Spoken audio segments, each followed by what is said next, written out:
ஹல்லேலூயா. அவ்வளோதான சத்தம். ஹல்லேலூயா. நம் தேவன் உயிரோடு இருக்கிறார். ஆமென். பக்கத்தில் சொல்லுங்க, என் தேவன் நல்லவராக இருக்கிறார், அவர் வல்லவராக இருக்கிறார், அவர் சர்வ வல்லமை. பக்கத்தில் சொல்லுங்க, என் தேவன் சர்வ வல்லமை உள்ளவர். சொல்லுங்க, என் தேவன் சர்வ வல்லமை உள்ள தேவனாக இருக்கிறார். ஹல்லேலூயா, ஹல்லேலூயா, ஹல்லேலூயா. இன்னைக்குரிய வேத வசனம், கர்த்தர் என்னோடு பேசின வசனத்தை உங்களோட பேச போகிறேன்.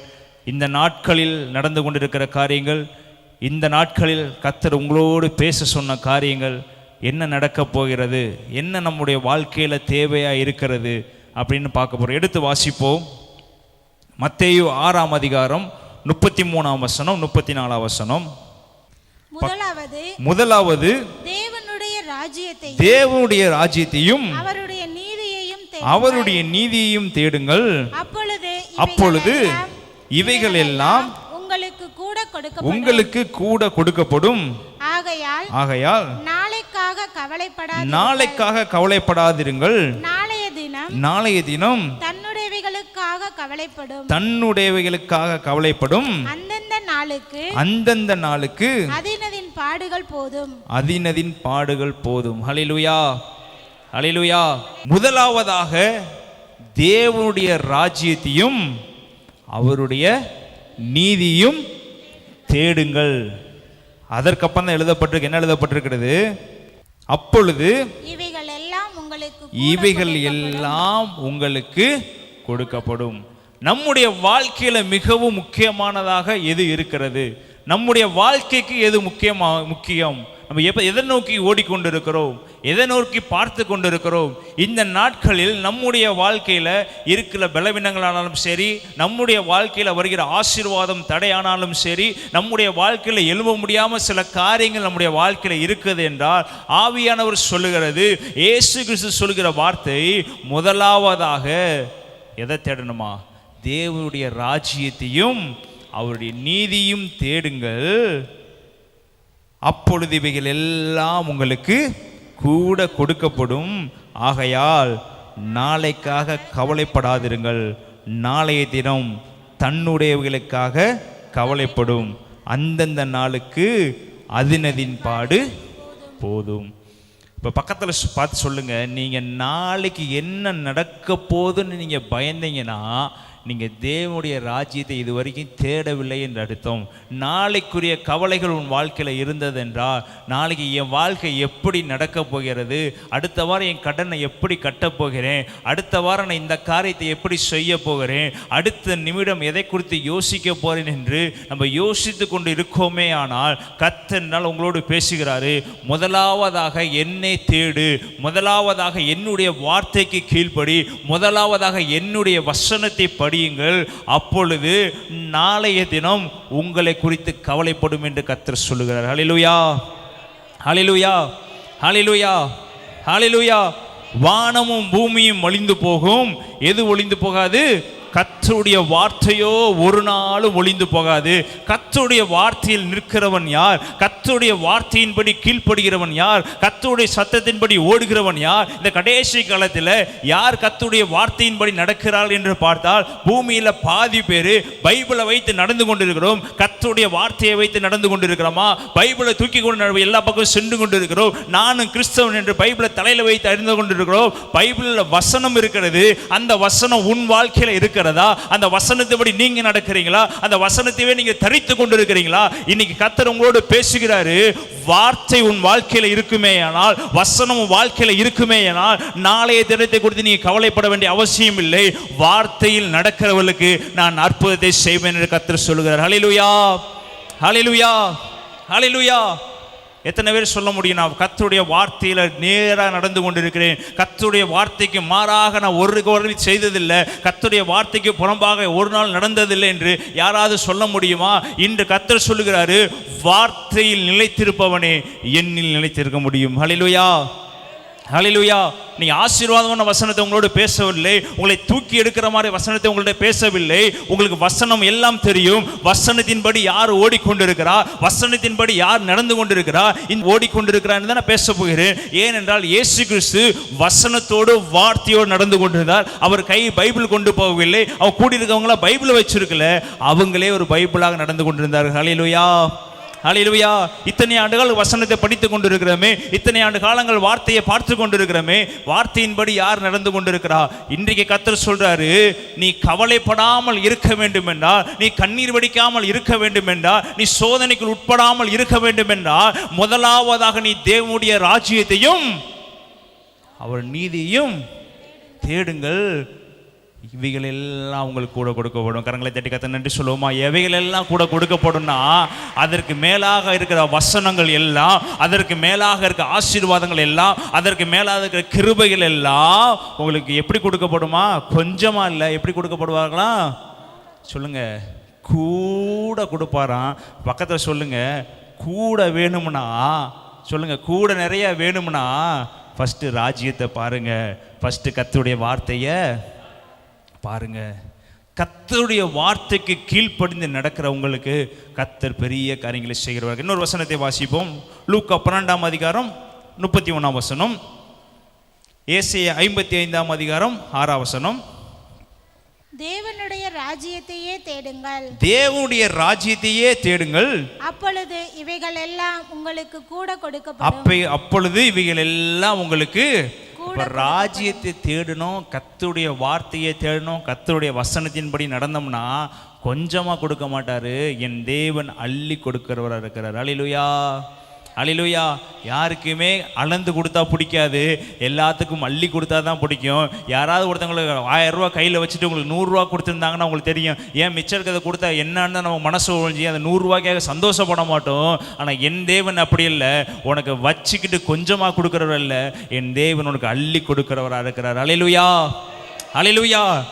முதலாவதாக தேவனுடைய ராஜ்யத்தையே தேடுங்கள், தேடினீர்கள் ஆனால் உங்களுக்கு இவைகள் எல்லாம் கூட கொடுக்கப்படும். இன்னொரு வசனத்தை வாசிப்போம். ஏசாயா 55:6. கர்த்தரை கண்டடையத்தக்க சமயத்தில் அவரை தேடுங்கள், அவர் சமீபமாய் இருக்கையில், அவர் சமீபமாய் இருக்கையில் அவரை நோக்கி கூப்பிடுங்கள், அவரை நோக்கி கூப்பிடுங்கள். இப்ப கர்த்தரை கண்டடையத்தக்க சமயத்துல தான் நீங்களும் நானும் இன்னைக்கு இருக்கிறோம். நீங்கள் அப்பான்னு கூப்பிட்டாருன்னா இறங்கி வருகிற சூழ்நிலையில தான் இன்னைக்கு நீங்களும் நானும் இருக்கிறோம். அப்பா நீங்கள் யாரெல்லாம் கூப்பிட்றீங்களோ உங்களுக்கு அவர் மறு உத்தரவு அருளுகிறவர் இருக்கிறாரு.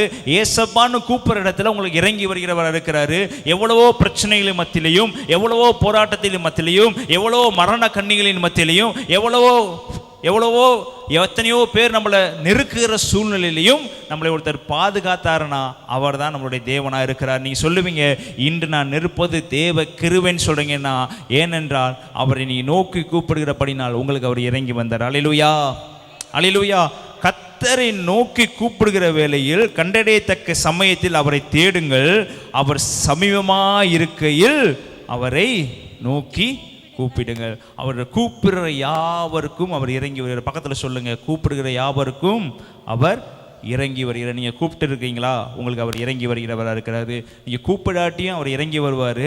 ஆனால் நீங்கள் கூப்பிடும்போது மன உருக்கத்தோடு இறங்கி வந்த அற்புதம். இன்னொரு வசனத்தை வாசிப்போம். 1 நாளாகமம் 16ஆம் அதிகாரம் 11ஆம் வசனம், 8ஆம் வசனத்திலிருந்து. கர்த்தரை துதித்து அவருடைய நாமத்தை பிரஸ்தாபமாக்குங்கள், அவருடைய செய்கைகளை ஜனங்களுக்குள்ளே பிரசித்தப்படுத்துங்கள், அவரை பாடி அவரை கீர்த்தனம் பண்ணி அவருடைய அதிசயங்களை எல்லாம் தியானித்து பேசுங்கள், அவருடைய பரிசுத்த நாமத்தை குறித்து மேன்மை பாராட்டுங்கள். கர்த்தரை தேடுகிறவர்களின் இருதயம் மகிழ்வதாக, கர்த்தரையும் அவர் வல்லமையும் நாடுங்கள், அவர் சமூகத்தை நித்தமும் தேடுங்கள். இப்போ நம்முடைய வாழ்க்கையில நம்ம கூடி இருக்கும்போது, நம்ம சபை பிள்ளைகள் சாப்பிட்டு கொண்டு இருக்கும்போது, நம்ம சபை பிள்ளைகள் வெளியே நடமாடி கொண்டு இருக்கும்போது என்ன மாதிரி வார்த்தைகள் நம்ம பேசி கொண்டிருக்கிறோம்? இன்றைய நாட்களில் வார்த்தைகளில் எப்படி பிசாசனவன் கிரியை செய்கிறான்? 2 பேர் சேர்ந்து பேசும்போது என்ன வார்த்தை பேசுகிறோம்? 4 பேர் சேர்ந்து பேசும்போது என்ன வார்த்தைகளை பேசுகிறோம்?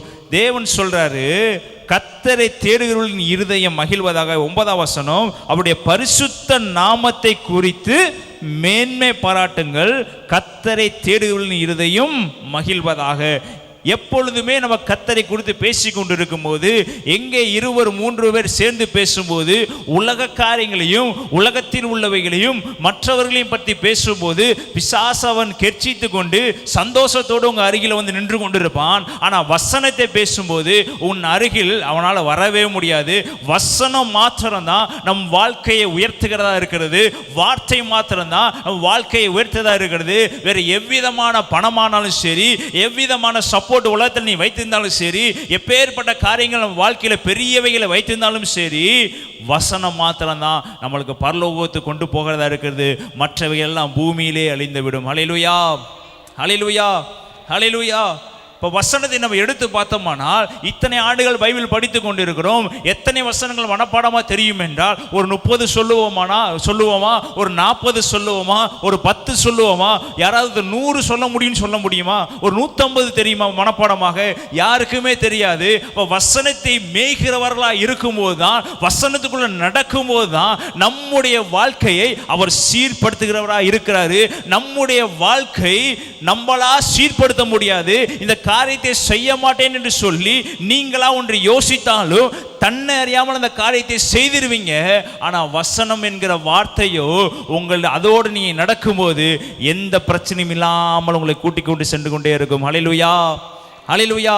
உங்களை சீர்படுத்துவதும் உங்களை நிலைப்படுத்துவதும் உங்களை வார்த்தையை உயிர்ப்பிப்பதும் கர்த்தருடைய வார்த்தை மாத்திரமே. ஹல்லேலூயா, ஹல்லேலூயா.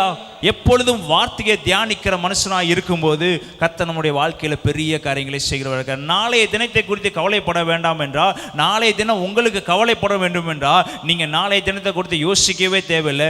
இன்றைய தினம் கர்த்தர் கொடுத்தது ஈவு. இன்றைய தினம் கர்த்தருடைய வார்த்தையை பேச வைக்கிறது ஈவு. இன்றைய நாள் கர்த்தருடைய வசனம் எனக்குள்ள இருந்து கொண்டிருக்கிறது. அந்த வசனம் என்னை நடத்தும். ஹல்லேலூயா, ஹல்லேலூயா, ஹல்லேலூயா. இஸ்ரவேல் ஜனங்கள் மோசையை பார்த்து புலம்பினார்கள். ஏன்னா முன்னாடி இருக்கிறது செங்கடல். செங்கடலை கலந்து போக முடியாது. செங்கடல் திறக்கும் என்பது இஸ்ரவேல் மக்களுக்கு தெரியாது. செங்கடல் பிளந்து நமக்கு வழிவிடும் என்பது யாருக்கும் தெரியாது. அவங்களுடைய கண்கள் பார்ப்பது செங்கடலை மாத்திரம்தான். ஆனால் ஆண்டவராகிய கர்த்தர் பார்ப்பது செங்கல் நடுவில் இருக்கிற வழியை பார்த்து கொண்டிருக்கிறாரு. நீங்கள் பார்ப்பது போராட்டத்தை மாத்திரம்தான். உங்கள் கண்களில் தெரிகிறது பிரச்சனை மாத்திரம்தான். உங்கள் கண்களில் தெரிகிறதெல்லாம் இந்த காரியம் நடக்காது என்பதுதான். இஸ்ரவேல் ஜனங்கள் பார்த்தது இல்லாம மூடின செங்கடலை தான் பார்த்தாங்க. முழுவதும் நீரால் நிரம்பின செங்கடலை தான் பார்த்தாங்க. அவங்களுக்கு கனவுல கூட யோசிக்கவில்லை அதில் ஒரு வழி இருக்கும் என்று யோசிக்கவில்லை. ஆனா எல்லாத்தையும் உண்டாக்கின, வார்த்தையை உண்டாக்கின ஆண்டவருக்கு தெரியும் அந்த இடத்துல தான் அவனுக்கு அற்புதம் செய்ய முடியும் என்று அவருக்கு தெரியும். வார்த்தையில் நடந்தவன் மோசே. மோசேக்காக கர்த்தர் செங்கடலை 2ஆக பிளந்தார். ஹல்லேலூயா, ஹல்லேலூயா, ஹல்லேலூயா. ஒருத்தருடைய விசுவாசம் பலாயிரக்கணக்கான ஜனங்களை உயிர்ப்பித்து எழும்ப பண்ணது. இப்போ உன்னுடைய வசனமும் உன்னுடைய வார்த்தையும் நீ கர்த்தரிடத்தில் உட்கார்ந்திருக்கிற காரியமும் பலாயிரக்கணக்கான ஜனங்களை சபைக்கு நேராக, பரலோகத்துக்கு நேராக கொண்டு போகிற வசனமா இருக்கிறது. யார் அந்த மோசே? யார் அந்த எலியா? சொல்லுங்க. நான் தான் அந்த மோசே, நான் தான் அந்த எலியா, நான் தான் அந்த பேதுரு, நான் தான் எஸ்தர். ஏன்னா வசனத்தின்படி நடக்கிற நமக்கோ கர்த்தர் எல்லாவற்றிலையும் கிருபை அளிக்கிறவராக இருக்கிறாரு. ஹல்லேலூயா, ஹல்லேலூயா, ஹல்லேலூயா. வசனத்தை ஆழமாக படிக்கணும். வசனத்துக்குள்ளேயே நீங்கள் போகும்போது, வார்த்தைக்குள்ளேயே நீங்கள் போகும்போது அதோடைய ஆழத்தையும் அதோடைய நீளத்தையும் அதை உயரத்தையும் அவர் கற்றுக் கொடுக்கிறவர் இருக்கிறாரு.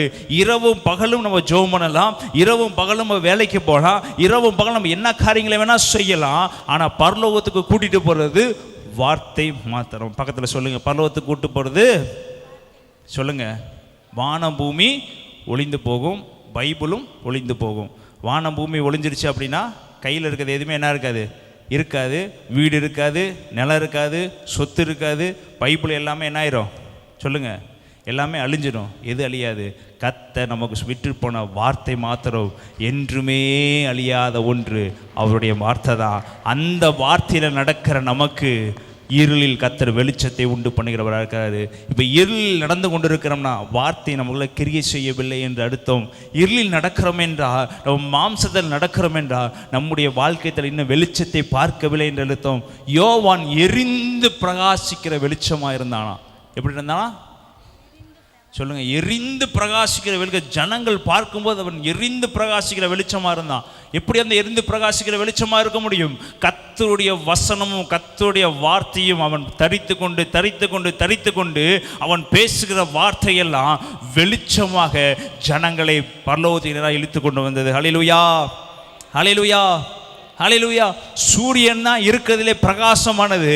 அதை காட்டிலும் யோவான் எரிந்து பிரகாசிக்கிற வெளிச்சமாக இருந்தான். இன்னைக்கு நீங்களும் நானும் எப்படி இருக்க வேண்டும் என்றால், எரிந்து பிரகாசிக்கிற பெரிய வெளிச்சமானாலும் இல்லாட்டி பரவாயில்லை, ஒரு மெழுகுவர்த்தி விளக்காவது என்ன பண்ணணும்? சொல்லுங்க, ஒரு மெழுகுவர்த்தி விளக்காவது நம்ம என்ன பண்ணணும்? அது கூட இல்லாமல் நம்ம வாழ்க்கையில் உட்கார்ந்துருக்கனால தான் இன்றும் நம்ம வாழ்க்கையில் முன்னேற்றம் இல்லாமல் உட்கார்ந்து கொண்டு இருக்கிற. பக்கத்தில் சொல்லுங்கள், வார்த்தையை மேய ஆரம்பிங்க, வசனத்தை மேய ஆரம்பிங்க. நம்முடைய வாழ்க்கை நாளைய தினத்துக்காக அல்ல. நாளைய தினம் நம்மளை பார்த்து பயப்படும். நாளைக்கு இவன் என்ன செய்ய போகிறான், இவன் நடக்கும்போது பிசாசு நடுங்குது, இவன் நடக்கும்போது எல்லா பேரும் முடமாக இருக்கவங்க இடந்து நடக்கிறான், இவன் நடக்கும்போது இந்த காரியங்கள்லாம் செய்யப்படுது என்று நாளைய தினத்தை குறித்து, நாளைய தினம் யாரை குறித்து பயப்படணுமா? சொல்லுங்கள், என்ன வேணால் பேசுங்க, நான் இப்படி தான் இருப்பேன்னு சொல்கிறீங்களா? மோசேக்கு 80 வயசில் பராக்கிரமசாலி நடந்தவன். ஆமேன், ஆமேன். அதில் பாதி வயசு கூட நமக்கு இல்லை. நம்மளை கொண்டு கர்த்தர் பெரிய காரியங்களை செய்வார். விசுவாசத்தோடு நடக்கணும், வார்த்தையின்படி நடக்கணும். நம்முடைய இன்னைக்கு முக்கியமாக இருக்குது, நம்ம ஜெபம் பண்ணுறோம் இல்லை என்று சொல்லவில்லை. மைக்கை கொடுத்தோம்னா 24 மணி நேரம் ஜெபம் பண்ணுறதுக்கு ஆள் இருக்குது, 72 மணி நேரம் ஜெபிக்கிறதுக்கு ஆள் இருக்குது, ஜெபித்து கொண்டே இருக்கிறதுக்கும் ஆள் இருக்கிறது. வார்த்தையின்படி நடக்கிறதுக்கு ஆள் இருக்கிறதா? வார்த்தை இப்படி தான் சொல்லியிருக்கிறது. கர்த்தர் விசுவாசத்தை கை கொள்ள சொல்லியிருக்கிறாரு. இந்த வார்த்தையில் நடக்க சொல்லியிருக்கிறாரு. நாளைக்கு எனக்கு இத்தனை லட்சம் தேவைப்படுது, எனக்கு அது தேவையில்லை, எனக்கு வார்த்தை முக்கியம். அவர் நடத்துவான்னு சொல்லும் போதுதான் அவர் கிரியை செய்ய ஆரம்பிப்பார். பலவீனத்தில் கர்த்தருடைய பலன் பூரணமாக விளங்க வேண்டும் என்றால் நீ வசனத்தை கை கொள்ள வேண்டும். ஆமென், ஆமென். இன்னொரு வசனத்தை கூட எடுத்து வாசிப்போம். யோவான் 15ஆம் அதிகாரம் 7ஆம் வசனம். நீங்கள் என்னிலும் என் வார்த்தைகள் உங்களிலும் நிலைத்திருந்தால் நீங்கள் கேட்டுக்கொள்வது எதுவோ, நீங்கள் வேண்டிக்கொள்வது எதுவோ அது உங்களுக்கு செய்யப்படும். நீங்கள் மிகுந்த கனிகளை கொடுப்பதினால் என் பிதா மகிமைப்படுவார். எனக்கும் சீசராய் இருப்பீர்கள். ஹல்லேலூயா, ஹல்லேலூயா. நீங்கள் என்னிலும் என் வார்த்தைகள் உங்களிலும் நிலைத்திருந்தார். இப்போ அவரில் நம்ம இருக்கோம். ஜெபம் பண்ணும் போதும், தேவ சமூகத்தில் வந்து உட்காரும் போதும், ஞாயிற்றுக்கிழமை ஆராதனையில் உட்காரும் போதும் நம்ம யார் கூட இருக்கிறோம்? இயேசுவோடையும் ஆவியானவரோடையும் இருக்கிறோம். அதுக்கு அடுத்த வசனம் சொல்ல, அந்த அடுத்து எழுதப்பட்டிருக்கிறது, என் வார்த்தை உங்களிலும். இப்போ அவர் நம்மில் இருக்கிறார், அது யாராலும் பிரிக்க முடியாது, சத்துரு வந்தாலும் பிரிக்க முடியாது. ஏனென்றால் அவர் கிருபை நமக்கு எப்பொழுதுமே என்னாகும்? இருக்கும். நம்ம எவ்வளவு பெரிய பாவம் செய்தாலும் சரி, பின்மாற்றமாக போனாலும் சரி, எங்கே போனாலும் சரி, எது விலகாது? கிருபை விலகாது. நம்மளை அழைத்த அழைப்பு விலகாது. நாம தான் விலகி போகிற ஒழிய இயேசு கிறிஸ்து நம்மளை விட்டு விலகி போகாம தான் இருக்கிறாரு. அவர் கிருபை நம்மளை விட்டு விலகி போகாம தான் இருக்குது. நாம தான் என்ன பண்ணுறோம்? பின்வாங்கி போகிறோம். அப்போ இயேசு கிறிஸ்து எப்பொழுதுமே நம்ம கூட என்ன பண்ணுகிறாரு? இருக்கிறார். நீங்கள் ஜெபித்தாலும் சரி, நீங்கள் ஜெபிக்காவிட்டாலும் சரி, நீ எந்த சூழ்நிலை இருந்தாலும் சரி, அவர் உங்களோட என்ன பண்ணுகிறாரு? இருக்கிறாரு. அந்த வசனத்தில் வாசிங்க, என் வார்த்தை உங்களிலும் நிலைத்திருந்தா. அப்போ என்ன நம்ம வாழ்க்கையில் இல்லாமல் இருக்குன்னா, கர்த்தருடைய வார்த்தை நம்ம நிலைத்திராவிட்டால் என்ன நடக்குமா? சொல்லுங்க. சோர்வு, பலவீனம், சொல்லுங்க, பாவம் எல்லாமே எங்கே வந்துடும்? அவர் வார்த்தையில் நாம் நிலைத்திராவிட்டால். அவர் நம்மில் நிலைத்திருக்கிறார். அவர் நம் கைகளை பிடித்து தாங்குகிறார். அவர் நம்மளை கைகளை பிடித்து தூக்குகிறார். எந்த சூழ்நிலையிலும் அவர் நம்மளை தூக்குகிறார். அவர் தூக்காத தேவனை யாரையாவது தூக்காமல் விட்டுட்டாரா? சொல்லுங்க, உங்களை கைவிட்டு விட்டாரா? இயேசு கிறிஸ்து கைவிட்டு யாரையுமே அவர் கைவிடாத தேவன். அப்போ இயேசு கிறிஸ்து நம்மளுடைய வாழ்க்கையில் கூடவே இருந்தால் போதுமா? இயேசு நம்ம வாழ்க்கையில் கூட நடந்தால் போதுமா? அவர் சொன்ன வார்த்தை நம்மளோட நடக்க வேண்டாமா? அவர் சொன்ன வார்த்தைப்படி ஓட வேண்டாமா? நம்ம பரலோக ராஜ்யத்துக்குள்ளே போக வேண்டும் என்றால் வார்த்தையில் நடக்க வேண்டும். பரலோக ராஜ்யத்துக்குள் பிரவேசிக்க வேண்டும் என்றால் வார்த்தை இருக்க வேண்டும். பைபிளில் சொல்லப்படுகிற தீர்க்கதரிசனம் பண்ணால் ஒளிந்து போகும், எது வேணாலும் ஒளிந்து போகும். எது ஒளிந்து போகாது? கர்த்தருடைய வார்த்தை ஒரு நாளும் ஒளிந்து போகாது. அப்போ எல்லாமே ஒரு நாள் ஒளிந்து போயிடும். உன் ஆசைகள் ஒளிந்து போயிடும், உன் பணம் ஒளிந்து போயிடும், புகழ் ஒளிந்து போயிடும், உனக்குள்ள எல்லாமே ஒளிந்து போயிடும். ஒளிந்து போகாத ஒன்றே ஒன்று, இயேசு கிறிஸ்து நமக்கு விட்டுட்டு போன வார்த்தை மாத்திரம்தான். அந்த வார்த்தையை நம்ம என்ன பண்ணணும், இதயத்தில் தரித்து கொள்ள வேண்டும். பைபிள் இருந்தாலும் சரி, பைபிள் இல்லாவற்றிலும் சரி, வார்த்தை வெளிவந்து கொண்டே இருக்கணும். கர்த்தர் எனக்கு இந்த செய்வார், கர்த்தர் எனக்கு அது செய். யோபு சொல்லி எழுதப்பட்டிருக்கு, யோபு எது நடந்தாலும் நான் கர்த்தருக்கு என்ன பண்ணுவேன், நன்றி சொல்லுவேன். யோபுவால் பைபிளை திறந்து படிக்கிற சூழ்நிலையும் அவனுக்கு கிடையாது, தன் மனைவியை பார்க்குற சூழ்நிலையும் கிடையாது, தன் சகோதரில் பார்க்குற சூழ்நிலையும் கிடையாது, தான் வீட்டை கூட பார்க்குற நிலைமையில் அவன் என்ன இல்லை. ஆனால் வசனத்தை பேசிக்கிட்டே இருக்கேன். என்ன பேசுகிறேன் தெரியுங்களா?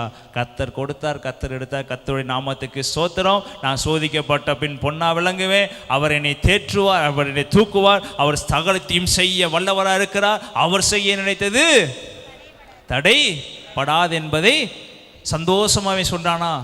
ராஜாவாக இருந்து சொன்னானா? எதுவுமே இல்லை. ஆனால் என்ன பண்ணுறான்? விசுவாசத்தை பேசி கொண்டு இருக்கிறான். தேவரீர் சகலத்தையும் செய்ய வல்லவராக இருக்கிறீர், என் வாழ்க்கையை உயர்த்த நீர் வல்லவராக இருக்கிறீர், என் வாழ்க்கையை மாற்ற நீர் வல்லவராக இருக்கிறீர். நான் செய்ய நினைத்தது நீங்கள் என் வாழ்க்கையில் என்ன செய்ய நினைக்கிறீரோ அது என் வாழ்க்கையில் எப்பொழுதுமே தடைபடாது என்பதை நான் அறிந்திருக்கிறேன் அப்படின்னு சொல்லி விசுவாச வார்த்தைகளை பேசுகிறான் பேசுகிறான் பேசுகிறான் பேசுகிறான். கர்த்தர் அவனை 2 மடங்கு ஆசீர்வதித்தார். ஹல்லேலூயா, ஹல்லேலூயா. முன்னிலைமையிலையும் பின்னிலைமையை கர்த்தர் என்ன பண்ணாராம்? மிகவும் அதிகமாக ஆசீர்வதித்தார். இவங்கெல்லாம் எதை பார்த்து நடந்தாங்க? பைபிள் வச்சு நடந்தாங்களா? சொல்லுங்க. பைபிள் படித்து ஒவ்வொரு நாளும் படித்து நடந்தாங்களா? வார்த்தையை உள்ளே வச்சுருந்தாங்க. உங்கள் வாழ்க்கையில் வார்த்தையை உள்ளே வச்சுருந்தீங்கன்னா நீங்கள் யாரையும் பார்க்க தேவையில்லை. உங்கள் வாய் எப்பொழுதுமே ஆண்டவரை புகழ ஆரம்பிச்சிடும். ஹல்லேலூயா, ஹல்லேலூயா, ஹல்லேலூயா. இங்கேருந்து ஆராதனை எடுக்கும்போது அது துதிங்க, பாடுங்க, கையை உயர்த்துங்க, காலை உயர்த்துங்க, அதை பண்ணுங்க, இதை பண்ணுங்க சொன்னாலும் எப்படி தான் உட்காந்துருக்குறோம். ஆனால் ஆண்டவருடைய வார்த்தையை நடக்க ஆரம்பித்தா எல்லாம் நீங்களே செய்ய ஆரம்பிச்சிடுவீங்க. ஏன்னா உங்களுக்கும் ஏசப்பாவுக்கு ஒரு கனெக்ட் வந்துருச்சுன்னா, உங்களுக்கு ஏசப்பாவுக்கு ஒரு உறவு வந்துருச்சுன்னா, யார் உங்களை இங்கேருந்து கைட் பண்ண தேவையில்லை, யார் உங்களை இதை செய்யின்னு சொல்ல தேவையில்லை, அதை செய்யின்னு சொல்ல தேவையில்லை. ஆட்டோமேட்டிக்காக என்ன ஆரம்பிச்சிடும்? அதை செய்ய ஆரம்பிச்சிடும். ஒரு வேலைக்கு போகிறோம்னு வச்சுக்கோங்க. ஒரு வேலைக்கு போகிறோம், முதல் நாள் கற்றுக் கொடுப்பாங்க, 2வது நாள் கற்றுக் கொடுப்பாங்க, 3வது நாள் கற்றுக் கொடுப்பாங்க. 1 மாதம் வரைக்கும் என்ன பண்ணுவாங்க? சொல்லுங்கள். 1 மாதம் வரைக்கும், 1 மாதத்துக்கு மேலே அதை நீங்கள் கற்றுக்கொள்ளணும் என்ன பண்ணுவாங்க தெரியுங்களா? சொல்லுங்கள். கற்றுக்கொள்ளவில்லை என்ன பண்ணுவாங்க? வெளியே இன்றைக்கி வரையும் நம்ம கற்றுக்கிட்டே தான் இருக்கோம். எத்தனை வருஷம்? பிறந்து 30 வருஷம் என்னாடி தான் இருக்கோம். ஒவ்வொரு நாளும் நீங்கள் எப்போ எழும்பி நடக்கிறது? பக்கத்தில் சொல்லுங்கள். எப்போ எழும்பி மில்லுக்கு போங்க. 1 மாதத்தில் அந்த வேலையை கற்றுக்கொள்ளலைன்னா ஒன்று சம்பளத்தை ஃபுல்லாக பிடிச்சி துரத்தி விட்ருவாங்க, இல்லை என்ன பண்ணுவாங்க? ஆட்டோமேட்டிக்காக நீங்கள் என்ன ஆரம்பிச்சிருவீங்க? எப்படியாவது இது கற்றுக்கணும், அடுத்த மாதம் ப்ரொமோஷனுக்கு போகணும், அடுத்த மாதம் ஒரு ப்ரொமோஷனுக்கு போகணும், அடுத்த மாதம் என்ன பண்ணிடணும்? மேனேஜராக மாறிடணும்னு ஒரு ஆர்வம் நமக்கு இருக்கா? இந்த வசனத்தில் அந்த ஆர்வம் நம்ம வாழ்க்கையில் கொண்டு வரும்போது இன்றைக்கி உலகத்தில் இருக்கிற பணக்காரனை காட்டிலும் நீங்கள் தான் பெரிய ஆளா. அதை எழுதப்பட்டிருக்கு. என்ன எழுதப்பட்டிருக்குன்னா 8ஆம் வசனம், நீங்கள் என்னிலும் என் வார்த்தைகள் உங்களின் நிலைத்திருந்தால், சொல்லுங்க எல்லாம் சத்தமா வாசிங்க. நீங்கள் என்னிலும் என் வார்த்தைகள் உங்களின் நிலைத்திருந்தால், எல்லாம் சத்தமா வாசிங்க, சேர்ந்து வாசிங்க. நீங்கள் கேட்டு கொள்வது எதுவோ அது உங்களுக்கு செய்யப்படும். நீங்கள் மிகுந்த கனிகளை கொடுப்பதினால் என் பிதா மகிமைப்படுவார், எனக்கும். அப்ப மிகுந்த கனிகளை கொடுப்பீர்கள். ஆனால் என்ன மிகுந்த கனி? நீங்கள் தேவனுக்காக ஒரு ஆத்துமா ஆதாயம் பண்ணுவதுதான் அவருக்கு ஒரு கனி. நீங்கள் தேவனுடைய வசனத்தை படித்து அநேகருக்கு சொல்லுவதுதான் தேவனுக்கு ஒரு கனி. அப்போ நீங்கள் தேவனுடைய கனியின்படி நடக்க ஆரம்பித்தீங்கன்னா, தேவனுடைய வசனத்தை நிலைநிற்க ஆரம்பிச்சிங்கன்னா, தேவனுடைய வசனத்தைப்படி ஓட ஆரம்பிச்சிங்கன்னா, அவர் உங்களுக்கு எப்படி கொடுப்பாரா? மிகுந்த கனிகளை கொடுத்து யாருக்கு சீசராக மாற்றிடுவாராம்? சொல்லுங்க. இயேசுவுக்கு உங்களை சீசர்களாக உருவாக்கிற. பக்கத்தில் சொல்லுங்க. விசுவாசிகளை உருவாக்கல, கர்த்தர் ஒவ்வொருத்தரும் சீசத்துவம் செய்யும்படியாக சீசர்களாக உண்டு பண்ணியிருக்கிறார். அதனால இருக்கிற 12 பேர் சீசர்கள் இல்லை, தேவன் அறிஞ்ச எல்லாருமே சீசர்கள் தான். அவர் எல்லாவற்றையும் சீசர்களாக தான் என்ன பண்ணியிருக்கிறாரு? உண்டு பண்ணியிருக்கிறாரு. பக்கத்தில் சொல்லுங்க. நான் தேவனுடைய வார்த்தையின்படி நடக்கிறபடினால் அவர் என்னை சீசனாக உண்டு. பக்கத்தில் சொல்லுங்க. நான் தான் பேதுரு. சொல்லுங்க. நான் தான் பேதுரு. பேதுரு எங்கள் பைபிள் வச்சு நடந்தாரா? இயேசு பைபிள் வச்சு நடந்தாரா? நமக்கு இன்னைக்கு சொல்கிற ஒரு 10 வசனம் மறந்துடுது. ஆனால் இயேசு கிறிஸ்து 12 பேர்த்த வச்சு வசனமாக பேசிக்கிட்டு இருந்தார். எப்படி அவங்க யாவத்தில் வச்சுருந்துருப்பாங்க? நம்மளாவது ஏதோ 12வது வரைக்கும் படிச்சிருக்கோம், காலேஜ் வரைக்கும் படிச்சிருக்கோம், ஏதோ ஒன்று படிச்சிருக்கோம் பைபிள் படிக்கிற அளவுக்கு. அன்றைக்கி அவங்க எப்படி படிச்சிருப்பாங்க? அந்த வார்த்தை அவங்களுக்குள்ள புடம்பிட்டு கொண்டே இருந்தது. தேவனுடைய வார்த்தை அவங்களுக்குள்ள உள்ள இன்னரில் போய்கிட்டே இருந்துச்சு. சொல்கிற வார்த்தையெல்லாம் அவங்க என்ன பண்ணிக்கிட்டு இருந்தாங்க? கேட்டு கேட்டு கேட்டு கேட்டு கேட்டு என்ன பண்ணாங்க? இன்றைக்கி எத்தனை ஆண்டு காலங்கள் வசனத்தை கேட்டுக்கொண்டு இருக்கிறோம், எத்தனை ஆண்டு காலங்கள் வசனத்தை படித்து கொண்டு இருக்கிறோம், எத்தனை வசனங்கள் நம்ம காதில் கேட்டு அதுபடி நடந்து கொண்டு இருக்கிறோம். பக்கத்தில் சொல்லுங்கள், முதலாவதாக தேவனுடைய ராஜ்யத்தையும் அவருடைய நீதியும் தேடுங்கள், மற்றதெல்லாம் உங்களுக்கு எப்படி கொடுக்கப்படுமா? கூட கொடுக்க. இன்னொரு வசனத்தை வாசிப்போம். யோவான் 1ஆம் அதிகாரம் 1ஆம் வசனம்.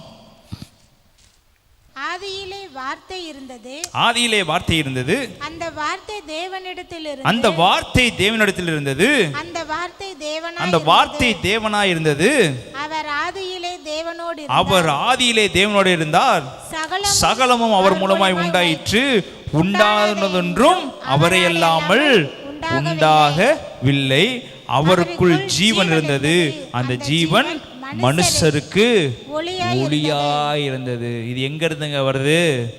ஆதியில் இருந்த அந்த வார்த்தை. அந்த வார்த்தை யாராக இருந்துச்சாமா? தேவனிடத்திலிருந்து. அந்த வார்த்தை தேவனிடத்திலிருந்து, அந்த வார்த்தை தேவனா இருந்ததா. அப்போ வார்த்தையில் நடக்கிற உங்கள் ஒவ்வொருவரையும் தேவன் உங்களோடு கூட இருந்து, இயேசு கிறிஸ்து உங்களோடு கூட இருந்து, பிதாவாகிய தேவன் உங்களோடு கூட இருந்து அவர் உங்களை வெளிச்சமாய் மாற்றுகிறவராக இருக்கிறார். ஹல்லேலூயா, ஹல்லேலூயா, ஹல்லேலூயா. வானம் உண்டாக கடுவது என்றால் வானம் உண்டாயிற்று. எதில் சொன்னார்? வார்த்தையினால கட்டளை கொடுத்தார். பூமி உண்டாக கடுவது என்றால் பூமி உண்டாயிற்று. மிருக ஜீவன்கள் உண்டாக கடுவது என்றால் மிருக ஜீவன்கள் உண்டானது. உங்களை என்னையை மாத்திரம்தான் அவர் என்ன பண்ணார்? கையினால் உருவாக்கினார். மற்ற எல்லாவற்றையும் என்ன பண்ணார்? இப்போ பக்கத்தில் சொல்லுங்கள், உன்னை என்னையை மாத்திரம்தான் கையினால் உருவாக்கியிருக்காரு. உனக்கு இருக்க ஆசீர்வாதத்தை வார்த்தையினாலே என்ன பண்ணிடுவார்? நிறைவேற்றி முடிச்சிடுவார். ஒரு வார்த்தை சொன்னால் போதும். அவர் என்ன சொன்னால் போதும்? ஒரு வார்த்தை. நீங்கள் கஷ்டப்படவே தேவையில்லை. அவர் சொன்ன ஒரு வார்த்தை சொல்லுங்க ராஜா, என் வாழ்க்கை மாறிடும். ஒரு வார்த்தை சொல்லுங்க ராஜா, என் கடன் மாறிடும். எல்லாத்தையும் உண்டாக கடவுது, உண்டாக கடவுது, உண்டாக கடவுது, உண்டாக கடவுதுன்னு சொன்னார். எதற்கும் போய் உட்காந்து பணத்தை கஷ்டப்பட்டு உண்டு பண்ணவில்லை, காரை கஷ்டப்பட்டு அவர் உண்டு பண்ணவில்லை, தோட்டத்தை கஷ்டப்பட்டு அவர் உண்டு பண்ணவில்லை. அவர் உண்டு பண்ணுகிற தேவன் அல்ல, அவர் வார்த்தையினால் கிரியை செய்கிற தேவனாக இருக்கிறார். ஹல்லேலூயா. இப்போ சொல்லுங்கள், எது நம்ம வாழ்க்கையில் முக்கியமாக இருக்கிறது? ஜெபம் பண்ணுறோம், அது நம்ம தனிப்பட்ட நம்முடைய வாழ்க்கையை மேம்படுவதற்கான ஜெபம். ஆனால் நடக்க எதன் மாதிரி நடக்கணும் சொல்லுங்கள்? ஜெபம் 24 மணி நேரம் ஜெபம் பண்ணலாம், 5 நிமிஷம் ஜெபம் பண்ணலாம், 10 நிமிஷம் ஜெபம் பண்ணலாம், அரை மணி நேரம் ஜெபம் பண்ணலாம். ஜெபம் உங்களை பக்தி விருத்தி உண்டு பண்ணுவதற்கு. ஆனால் உங்கள் வாழ்க்கையை நடத்துவது கேள்விக்குறி. எது வாழ்க்கை எது நடத்தும்? வார்த்தை மாத்திரம்தான் வாழ்க்கையை நடத்துகிறதா இருக்குது. ஹல்லேலூயா, ஹல்லேலூயா, ஹல்லேலூயா, ஹல்லேலூயா.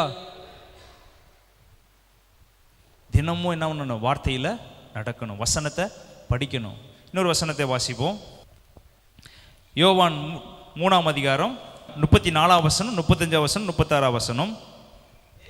தேவனால் அனுப்பப்பட்டவர், தேவனால் அனுப்பப்பட்டவர் தேவனுடைய வார்த்தைகளை பேசுகிறார், தேவனுடைய வார்த்தைகளை பேசுகிறார். தேவன் அவருக்கு தமது ஆவியை அளவில்லாமல் கொடுத்திருக்கிறார், தமது ஆவியை அளவில்லாமல் கொடுத்திருக்கிறார். பிதாவானவர் குமாரனில் அன்பாயிருந்து, குமாரனில் அன்பாயிருந்து எல்லாவற்றையும் அவர் கையில் ஒப்பு கொடுத்து, எல்லாவற்றையும் அவர் கையில் ஒப்பு கொடுத்திருக்கிறார். குமாரனிடத்தில் விசுவாசமாய் இருக்கிறவன், குமாரனிடத்தில் விசுவாசமாய் இருக்கிறவன் நித்திய ஜீவனை உடையவனாய் இருக்கிறான், நித்திய ஜீவனை உடையவனாய் இருக்கிறான். குமாரனை விசுவாசியாதவனோ, குமாரனை விசுவாசியாதவனோ ஜீவனை காண்பதில்லை, ஜீவனை காண்பதில்லை. தேவனுடைய கோபம், தேவனுடைய கோபம் அவன் மேல் நிலை நிற்கும் என்றான், அவன் மேல் நிலை நிற்கும் என்றார். தேவனால் அனுப்பப்பட்டவர் தேவனுடைய வார்த்தைகளை பேசுகிறார். யார் தேவனால் அனுப்பப்பட்டவர் சொல்லுங்க? யார் தேவனால் அனுப்பப்பட்டவர்? இயேசு கிறிஸ்து தேவனால் அனுப்பப்பட்டவர். அவர் தேவனுடைய வார்த்தைகளை பூமியில் என்ன பண்ணி கொண்டிருக்கிறார்? பேசி கொண்டிருக்கிறார். இப்போ நீங்கள் யார் ரத்தத்தினால் கழுவப்பட்டவர்கள்? அவர் தன் குமாரனை வார்த்தையை பேசுவதற்கு அனுப்பினார். அந்த குமாரனாய் இயேசு கிறிஸ்து நீங்களும் நானும் வார்த்தையை பேசுவதற்காக அவர் நமக்காக என்ன பண்ணினார்? ரத்தம் செஞ்சினார். அவர் அனுப்புனார். அவரை காட்டிலும் மேலான காரியங்களை இயேசு கிறிஸ்து நமக்காக செய்திருக்கிறாரு. தேவகுமார், தேவன் சொன்ன வார்த்தையை குமாரன் செய்துட்டாரு. குமாரன் கொடுத்துட்டு போனதை நம்ம செய்திருக்கோமா? குமாரன் கொடுத்துட்டு போன காரியத்தை நம்ம நிறைவேற்றி கொண்டு இருக்கிறோமா? குமாரன் என்ன சொன்னார்? ஒரு அன்பு கூறுங்கள், ஒருவரில் ஒரு அன்பாயிருங்கள், ஒருவரை குறை சொல்லாதிருங்கள், ஒருவர் தன்னைத்தானே தாங்குவது போல பிறரையும் தாங்குங்கள், பிறருக்கு சுவிசேஷம் சொல்லுங்கள், பிறரை எழுப்புங்கள். யார் இத்தனை காரியத்தை செய்து கொண்டு இருக்கிறோம்? அப்புறம் எப்படி நம்ம இயேசுவின் பிள்ளை என்று சொல்ல முடியும்? இயேசுவின் பிள்ளைகளை சொல்கிறவர் யாவரும் வார்த்தையில் நடக்கிற பிள்ளைகளாக இருக்க வேண்டும். இயேசு என் அப்பான்னு சொல்கிறவங்க இயேசுவின் சாயல் கொஞ்சமாவது இருக்க வேண்டும். இயேசு கிறிஸ்து தேவனுடைய சாயலை விட்டு கொஞ்சமாவது மாறினாரா? பிதாவாகிய தேவன் சொன்ன வார்த்தையை ஆமேன் என்றும் நிறைவேற்றுகிறவராக இருக்கிறார். அவர் சொன்ன வார்த்தை நீ என்ன அடிக்கப்படுவ, 3ஆம் நாள் உயிரோடு எழும்புவ அப்படின்னு சொல்லி தேவன் சொன்னதை குமாரன் என்ன பண்ணினார்? நிறைவேற்றினார். ஆனாலும் ஒரு இடத்துல என்ன பண்ணார்? உமக்கு சித்தமானால் கண்டிப்பாக என்ன பண்ணும், நான் செய்கிறேன், உங்கள் சித்தம் இல்லாட்டி என்ன பண்ணுங்க, எடுத்து போடுங்கன்னு கேட்டார் ஒழிஞ்சு. ஆனால் யார் சித்தம்? பிதாவோடைய சித்தம். இன்றைக்கி நம்ம கேட்டிருக்கோமா? ஏசப்பா இந்த ஆசீர்வாதத்தை எனக்கு கொடுங்க, உங்களுக்கு சித்தம் இல்லாட்டி எனக்கு வேண்டாம்னு யாராவது வேண்டாம்னு கேட்டிருக்கோமா? அதை பற்றி சொல்லுங்கள். யாராவது வேண்டாம்னு கேட்டிருக்கோமா? வேண்டாம்னு கேட்குற மனப்பான்மை நமக்குள்ளே என்ன இல்லை சொல்லுங்கள். ஆண்டவர் சொல்கிறார், இன்றைக்கி பிதாவுடைய சித்தத்தை குமாரன் நிறைவேற்றினார். குமாரனுடைய சித்தம் என்னன்னு தெரியுங்களா? அநேகரை பரலோகத்துக்கு நேராக கூட்டிகிட்டு போக வேண்டும், அநேகரை பரலோகத்துக்கு நேராக இழுத்து கொண்டு வேண்டும், யாரும் நரகத்துக்கு போய்விடக்கூடாது என்பதற்காக தான் அவர் ரத்தத்தை சிந்தினார். பக்கத்தில் சொல்லுங்கள், அவர் ரத்தம் சிந்த வேண்டிய அவசியமே இல்லை. அவர் ராஜாவாக மேலே இருந்திருக்கலாம். அவர் ரத்தம் சிந்தினதுக்கு ஒரே ஒரு ரீசன் என்ன தெரியுங்களா? நீங்களும் நானும் ஆண்டவரோட இயேசு கிறிஸ்துவோட பக்கத்தில் சிங்காசனத்தில் உட்காரும்படியாக அவர் ரத்தம் சிந்தினார். ஆமென், ஆமென். அவர் ரத்தம் சிந்தினதுக்கு ஒரு நோக்கம் உண்டு. எதுக்கு நோக்கம் உண்டு? நீங்கள் குஷன் சேரில் உட்காரதுக்கு அவர் ரத்தம் சிந்தினணும் சொல்லுங்கள். அப்படி இருக்க அவசியமே இல்லை. அவர் என்ன பண்ணிட்டு இருக்கலாம்? வார்த்தையினால் கிரியை செஞ்சுட்டு அப்படியே என்ன பண்ணி எடுத்துக்கொள்ளப்பட்டிருக்கலாம். நம்ம குஷனில் உட்காரும்படியாக, நம்ம சந்தோஷமாக வாழும்படியாக தான் அவர் என்ன பண்ணார்? ரத்தத்தை சிந்தினார். அந்த ரத்தத்துக்கு ஏதாவது ஒரு காரியம் நம்ம வாழ்க்கையில் செய்திருக்கோமா? அந்த ரத்தத்தை பற்றி நம்ம ஒரு நாளாக தியானிச்சிருக்கோமா? அந்த ரத்தத்தை குறித்து அநேகருக்கு சொல்லியிருக்கோம். நம்ம சபை பக்கத்தில் இருக்க நம்ம பிள்ளைகளோட இயேசு எப்படி அடிக்கப்பட்டிருப்பா, எப்படி ரத்தம் செஞ்சு, ஏப்பா ரத்தம் செஞ்சினார், நமக்காக இவ்வளோ பட்டிருக்காரு, நம்ம இன்னும் இப்படி மாறலாம்னு சொல்லி என்னைக்காவது உங்கள் சபை பிள்ளைகளோட பேசியிருக்கிறீங்களா? தேவன் அந்த மாதிரி காரியங்களை தான் சபையில் எதிர்பார்க்கிறார். சபைக்கு வந்துட்டு மற்ற 6 நாளில் உலக காரியங்களை பேசி கொண்டு இருக்கிறோம், 6 நாள் உலகப்படி ஓடிக்கொண்டு இருக்கிறோம், 6 நாள் எல்லா காரியங்களையும் செய்கிறோம். சபைக்கு வந்த ஒரு நாள் சாப்பிட்ற வேலை, தூங்குற வேலை, போகிற வேலை, வருகிற வேலை, வசனத்தை பற்றி பேசியிருக்கிறோமா? நம்ம வெளியே இருக்க ஆத்மாக்களை ஆதாயம் பண்ண வேண்டிய அவசியம் இல்லை. உள்ளே இருக்கிற ஜனங்களே வார்த்தையின்படி ஓடுவதற்கான ஆதாயம் பண்ணியிருக்கிறோமா?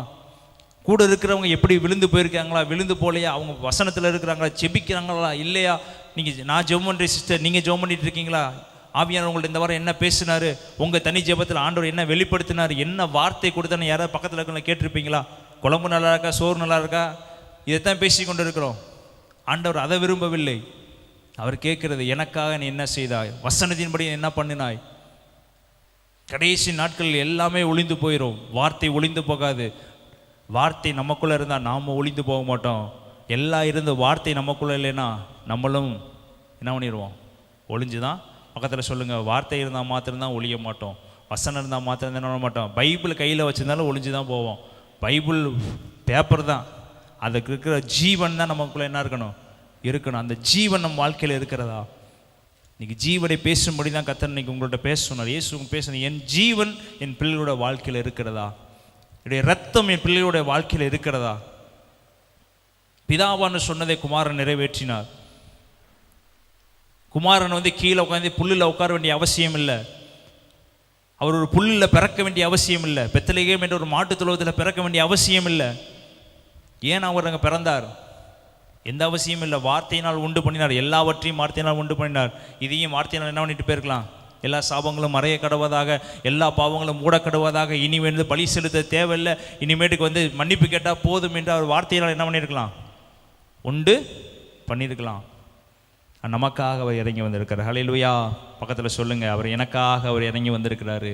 அவர் எனக்காக ரத்தம் செஞ்சிருக்கிறாரு. அவர் எனக்காக கழுவப்பட்டிருக்கிறாரு. அவர் எனக்காக எல்லா கசையடிகளும் என்ன பண்ணினார்? பெற்றார். ஏன் பெற்றாருன்னா, என்னை அவர் நடத்தும்படியாக, என்னை வாழ வைக்கும்படியாக அவர் எல்லா காரியங்களையும் சகித்து கொண்டார். பக்கத்தில் சொல்லுங்கள், அவர் என்ன பண்ணி கொண்டார்? சகித்து கொண்டார். அவருக்கு எல்லா அதிகாரமும் இருக்கிறது, ஆனாலும் எந்த அதிகாரத்தையும் வெளிக்கொண்டு வராமல் சகித்து கொண்டார். பக்கத்தில் சொல்லுங்கள், எத்தனை பேருக்கு அந்த சகிப்புத்தன்மை இருக்கிறது? எச்சில் துப்பும்போது அவர் சகித்து கொண்டார். வாருங்கள் அடிக்கப்படும் போது சகித்து கொண்டார். எல்லாமே இருந்துட்டு சகிக்கிற தன்மை இருக்குதே, அது அது மிகவும் பெரிய காரியம். அவருக்கு எல்லா அதிகாரமுமே இருக்குது, சகல அதிகாரமும் அவருக்கு இருக்குது. அப்பத்தை உண்டு பண்ணியிருக்கிறாரு, மீனை பெருக பண்ணியிருக்கிறாரு, 5000 பேர்த்த போஷிச்சிருக்கிறாரு, எவ்வளவோ ஜனங்களை போஷித்து எவ்வளோ அதிகாரத்தை வச்சிருந்துக்கிட்டும் ஒரு சகிப்புத்தன்மை வரணும்னா அது இயேசுவால் மாத்திரம் தான் முடியும். அந்த இயேசுவா பிடித்திருக்கிற நமக்கும் என்ன வரும்? அந்த சகிப்புத்தன்மையும் அந்த வார்த்தையும் வாழ்க்கையில் என்ன வரணும்? நிறைவேறும். ஹல்லேலூயா. இன்னொரு வசனத்தை வாசிப்போம். எபிரேயர் 4ஆம் அதிகாரம் 12ஆம் வசனம். தேவனுடைய வார்த்தை எப்படி இருக்கிறது? எபிரேயர் 4ஆம் அதிகாரம் 12ஆம் வசனம். தேவனுடைய வார்த்தையானது ஜீவனும் வல்லமையும் உள்ளதாயும் இருபுறமும் கருக்குள்ள எந்த பட்டயத்தினாலும் கருக்கானதாயும் ஆத்துமாவையும் ஆவியையும் கணுக்களையும் ஊனையும் பிரிக்கத்தக்கதாக உருவ குத்ததாயும் இருதயத்தின் நினைவுகளையும் யோசனைகளையும் வரை அறுக்கிறதாகவும் இருக்கிறது. ஹல்லேலூயா. வார்த்தை எப்படி இருக்கிறது சொல்லுங்க? கர்த்தருடைய வார்த்தை ஜீவனும் வல்லமையும் உள்ளதாகவும் இருபுறமும் கருக்குள்ள எந்த பட்டயத்திலும் கருக்கானதையும் ஆத்துமாவையும் ஆவியையும் கணுக்களையும் ஊனையும் பிரிக்கத்தக்கதாக உருவ குத்துகிறதாயும் இருக்கிறது. அப்போ வார்த்தை எவ்வளவு வல்லமை உள்ளது என்று பாருங்கள். அதில் தான் ஜீவன் இருக்கிறது. நம்முடைய வாழ்க்கையில் நம்மளுடைய ஆத்மாவில் என்ன ஜீவன்? வார்த்தை தான் ஜீவன். அந்த ஜீவன் வார்த்தை நம்ம வாழ்க்கைக்குள்ளே வரும்போது கர்த்தர் நம்மளை செழிப்பாக மாற்றிடுவார். ஹல்லேலூயா. கரங்களை தட்டி கர்த்தர் நன்றி செலுத்தோமா? இப்போ பக்கத்தில் சொல்லுங்க, உன் வாழ்க்கை செழிப்பாக மாறணும் என்றால், உன் வாழ்க்கை ஜீவன் உள்ளதாக மாற வேண்டும் என்றால், உன் வாழ்க்கை நினமுள்ளதாக மாற வேண்டும் என்றால், உன் வாழ்க்கை எல்லாரும் பார்க்கும்படியாக, எல்லாரும் உன்னை தலை நிமிர்ந்து பார்க்கும்படியாக மாற வேண்டும் என்றால், பக்கத்தில் சொல்லுங்க, வார்த்தையை மேய ஆரம்பிங்க, வார்த்தையை உட்கொள்ள ஆரம்பிங்க. 4 மணி நேரம் ஜெபம் பண்ணீங்களா? 4 மணி நேரம் என்ன பண்ணியிருக்கணும் சொல்லுங்க? 2 என்ன பண்ணியிருக்கணும்? தராசில் 2 பக்கம் பேலன்ஸ் இருந்தால் தான் என்ன இருக்கும் சொல்லுங்க?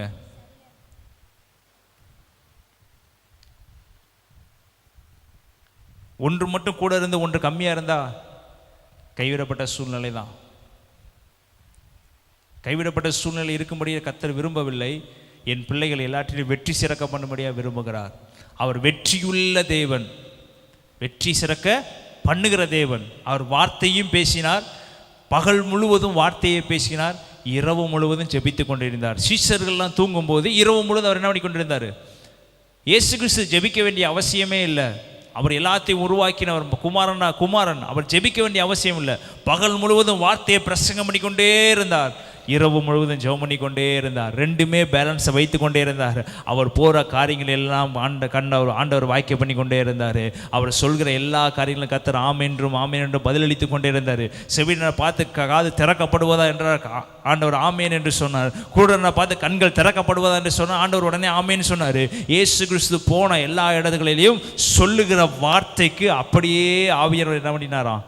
கீழ்ப்படிந்தார். இன்னைக்கு நம்ம சொல்கிற வார்த்தைக்கு இயேசு கிறிஸ்து கீழ்ப்படிய வேண்டும் என்றால், நம்ம கர்த்தருடைய வார்த்தையில் படி ஓட ஆரம்பிக்கும் போது, கர்த்தருடைய வசனத்தை நிற்க ஆரம்பிக்கும் போது, நீங்கள் சொல்கிற எல்லா காரியங்களும் ஒன்று கூட தரையில் விழாமல் கர்த்தர் நிறைவேற்றுகிறவராக இருக்கிறார். ஹல்லேலூயா, ஹல்லேலூயா, ஹல்லேலூயா. இப்போ தேவனால் அனுப்பப்பட்டவர் தேவனுடைய வார்த்தை என்ன பண்ணிட்டார்? பேசுகிறார். தேவனால் அனுப்பப்பட்ட இயேசு கிறிஸ்து தேவனுடைய வார்த்தையில் என்ன பண்ணிட்டார்? பேசுகிறாரு. இப்போ அவரால் அனுப்பப்பட்ட நாமல் கர்த்தருடைய வார்த்தையை திரும்ப என்ன பண்ண ஆரம்பிக்கணும்? பேசணும். எதுக்கு பேசுகிறோம் என்றால், அழிந்து போகிற ஜனங்களுக்காக பேசணும். நீங்கள் இருந்து உட்காந்துருக்கிறீங்க, பரலோகத்துக்கு ஓடிடுவீங்க. உன் கூட இருக்கவங்க நரகத்துக்கு போயிடக்கூடாதுங்கிற ஒரு பாரம் நமக்குள்ளே இருந்துச்சுன்னா கர்த்தருடைய வார்த்தையை பேச ஆரம்பிப்போம். கர்த்தருடைய வார்த்தையை பேசுவதற்கு முன்பதாக அந்த வார்த்தையை மேய்ந்து கொள்ள ஆரம்பிப்போம். அந்த வார்த்தையை மேய ஏன்னா அடுத்த ஆட்டோமேட்டிக்காக உன் வாயிலிருந்த வார்த்தைகள் புறப்பட ஆரம்பிக்கும். தீர்க்கதரிசன வார்த்தைகள் புறப்பட ஆரம்பிக்கும். வல்லமையுள்ள வார்த்தைகள் புறப்பட ஆரம்பிக்கும். உன் வாயிலிருந்தே கர்த்தர் அடுத்த அதிகாரத்தை எழுதும்படியான வார்த்தையில் கர்த்தர் உங்களுக்கு கொடுத்து கொண்டிருப்பார். ஏன்னா அவர் உன் வாழ்க்கையில் ஜீவனாய் மெர்ஜ் ஆகும்போது ஆட்டோமேட்டிக்காக ஆண்டவர் என்ன நினைக்கிறாரோ அது உன்னுடைய வாழ்க்கையில் அவர் கிரியை செய்ய ஆரம்பிச்சிடுவார். ஹல்லேலூயா, ஹல்லேலூயா. இப்போ நீ நல்லா படித்த உங்களுடைய பிள்ளைகள் பார்த்தீங்கன்னா சொல்லுவாங்க, அப்பா போலவே நடக்கிறான், அப்பா போலவே ஓடுறான், அப்பா செய்த அதே குறும்ப பையன் என்ன பண்ணுறான், சொல்கிறோமா சொல்கிறது இல்லையா?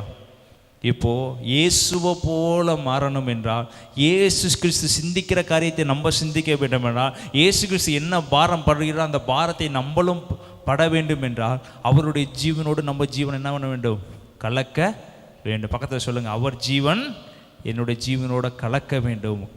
கலந்துச்சுன்னா நான் தான் ராஜா. ஹல்லேலூயா, ஹல்லேலூயா. உலகத்தின் பரலோகத்தின் ராஜா என் ஜீவனுக்குள்ளே வரும்போது நான் யார் தான்? பக்கத்தில் சொல்லுங்கள், நான் யார் தான்? அப்போ நான் யாருக்கும் கடன் கொடுக்க வேண்டிய அவசியம் இல்லை, கடன் வாங்க வேண்டிய அவசியம் இல்லை, யார் தயவு பார்த்து ஏங்கி நிற்க அவசியம் இல்லை. அதினதின் காலத்தில் அவைகளை கொடுத்து அவர் என்னை போஷிக்கிறவராக இருக்கிற. கரங்களை தட்டி கத்த நன்றி சொல்லுத்தோமா? அவர் போஷிக்கிற தேவன். நீங்கள் நான் யாரோட மிங்கிளாக போகிறேன் என்பதுதான் முக்கியம், நான் யாரோட சேர போகிறேன் என்பதுதான் முக்கியம். என்னோட ஆவி யாரோட ஆவியோட சேர போகிறது என்பது நம்ம வாழ்க்கையில் முக்கியமானதாக இருக்கிறது. இன்றைக்கி நம்மளுடைய ஆவி யாரோட சேர்ந்து கொண்டு இருக்கிறது. அடுத்த வசனத்தை வாசிப்போம். எபிரேயர் 11ஆம் அதிகாரம் 1ஆம் வசனம், 2ஆம் வசனம், 3ஆம் வசனம். விசுவாசமானது நம்பப்படுகிற உறுதியும் காணப்படாததில் நிச்சயமாய் இருக்கிறது. அதனாலே முன்னோர்கள் நற்சாட்சி பெற்றார்கள். விசுவாசத்தினாலே நாம் உலகங்கள் தேவனுடைய வார்த்தையினால் உண்டாக்கப்பட்டதென்றும் இவ்விதமாய் காணப்படுகிறவைகள் தோன்றப்படுகிறவர்களால் உண்டாக்கவில்லை என்றும் அறிந்திருக்கிறோம். பூமியில உண்டாஇருக்கிறது எல்லாமே, உலகத்தில் உண்டாக்க எல்லாமே, நம்ம பார்க்கிறதெல்லாம் மனிதர்களால் உண்டாக்கப்பட்டதில்லை. எல்லாமே யாரால உண்டாக்கப்பட்டது? தேவனுடைய வார்த்தையினால் உண்டாக்கப்பட்டது. தேவனுடைய வார்த்தையினால தான் என்ன பண்ணுச்சு எல்லாமே. இப்போ இந்த வார்த்தை எப்படி கிரியை செய்யுதுன்னா, விசுவாசமானது நம்பப்படுகிறவர்களின் உறுதியும் காணப்படாதவர்களின் நிச்சயமா இருக்கிறது. இந்த வார்த்தை நம்ம வாழ்க்கையில கிரியை செய்யணும்னா முதலாவதாக நமக்கு என்ன இருக்க வேண்டுமா? விசுவாசம் இருக்க வேண்டும். விசுவாசத்தின்படி ஓட வேண்டும். தேவன் செய்வார் என்கிற விசுவாசத்தை நம் வாழ்க்கையில வைத்திருந்தோம்னா ஆட்டோமேட்டிக்காக என்ன கிரியை செய்ய ஆரம்பிச்சிடும்? வார்த்தை நம் வாழ்க்கையில கிரியை செய்ய ஆரம்பிச்சிடும். விசுவாசம் நடக்க ஆரம்பிச்சோம்னா ஆட்டோமேட்டிக்காக பின்னாடி என்ன கலந்து வர ஆரம்பிச்சிடும்? வார்த்தை கலந்து வர ஆரம்பிச்சிடும். இது எங்கே நடக்குது என்று வாசிப்போம். யோவான் 4ஆம் அதிகாரம் 47ஆம் வசனத்திலிருந்து 53ஆம் வசனம் வரையும். இயேசு யூதேயாவிலிருந்து கலிலேயாவுக்கு வந்தார் என்று அந்த மனுஷன் கேள்விப்பட்ட போது அவரிடத்திற்கு போய் தன் மகன் மரண அவஸ்தையா இருக்கின்றபடினாலே அவனை குணமாக்கும்படி வர வேண்டும் என்று அவரை வேண்டிக் கொண்டான். அப்பொழுது இயேசு அவனை நோக்கி நீங்கள் அடையாளங்களையும் அற்புதங்களையும் காணாவிட்டால் விசுவாசிக்க மாட்டீர்கள். அதற்கு ராஜாவின் மனுஷர் ஆண்டவரே என் பிள்ளை சாகிறதற்கு முன்னே வர வேண்டும் என்றார். இயேசு அவனை நோக்கி நீ போகலாம், உன் குமாரன் பிழைத்திருக்கிறார் என்றார். அந்த மனுஷன் இயேசு சொன்ன வார்த்தையை நம்பி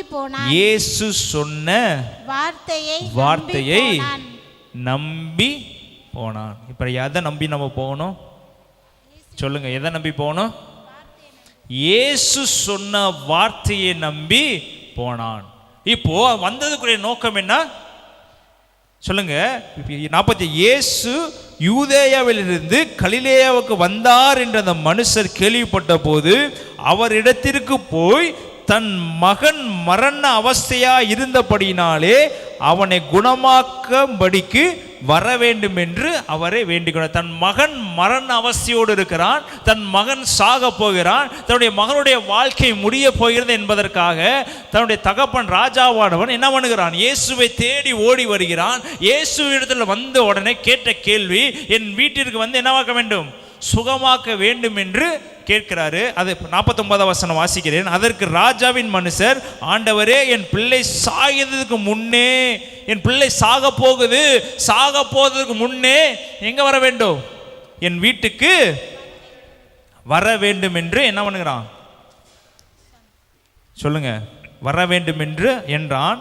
இயேசு அவனை நோக்கி, நீ போகலாம், உன் குமாரன் பிழைத்திருக்கிறான் என்றார். இப்போ இந்த சூழ்நிலையில நாம் என்ன செய்திருப்போம்? தன் பிள்ளை சாக போயதுக்கு முன்னே ஒரு தடவை என் வீட்டுக்கு வந்து சுகமாக்கும் என்று கேட்கிறார். இன்று நீங்களும் நானும் நம்மளுடைய பிள்ளை யாராவது மிகவும் மோசமான காய்ச்சல், மிகவும் மோசமான வேதனையோடு மருத்துவர்கிட்ட போய் உட்காந்துட்டு கவலைப்படாதீங்க, வீட்டுக்கு போங்க, சுகமாயின்னு ஒரு மருத்துவர் சொன்னா நீங்க என்ன பண்ணுவீங்க? சொல்லுங்க, என்ன பண்ணுவீங்க? ஒரு ஊசி மாத்திரம் போட்டு விட்டு என்ன பண்ணுங்க, அனுப்புங்க. இல்லாட்டி ஒரே ஒரு மாத்திரை மாட்டம் கொடுத்துட்டு யாராவது போயிட்டு மருத்துவர் கவலைப்படாத, இந்த ஜுரம் நாளைக்கு சரியாயிரும், வீட்டுக்கு போனோன்னா கேட்போமா?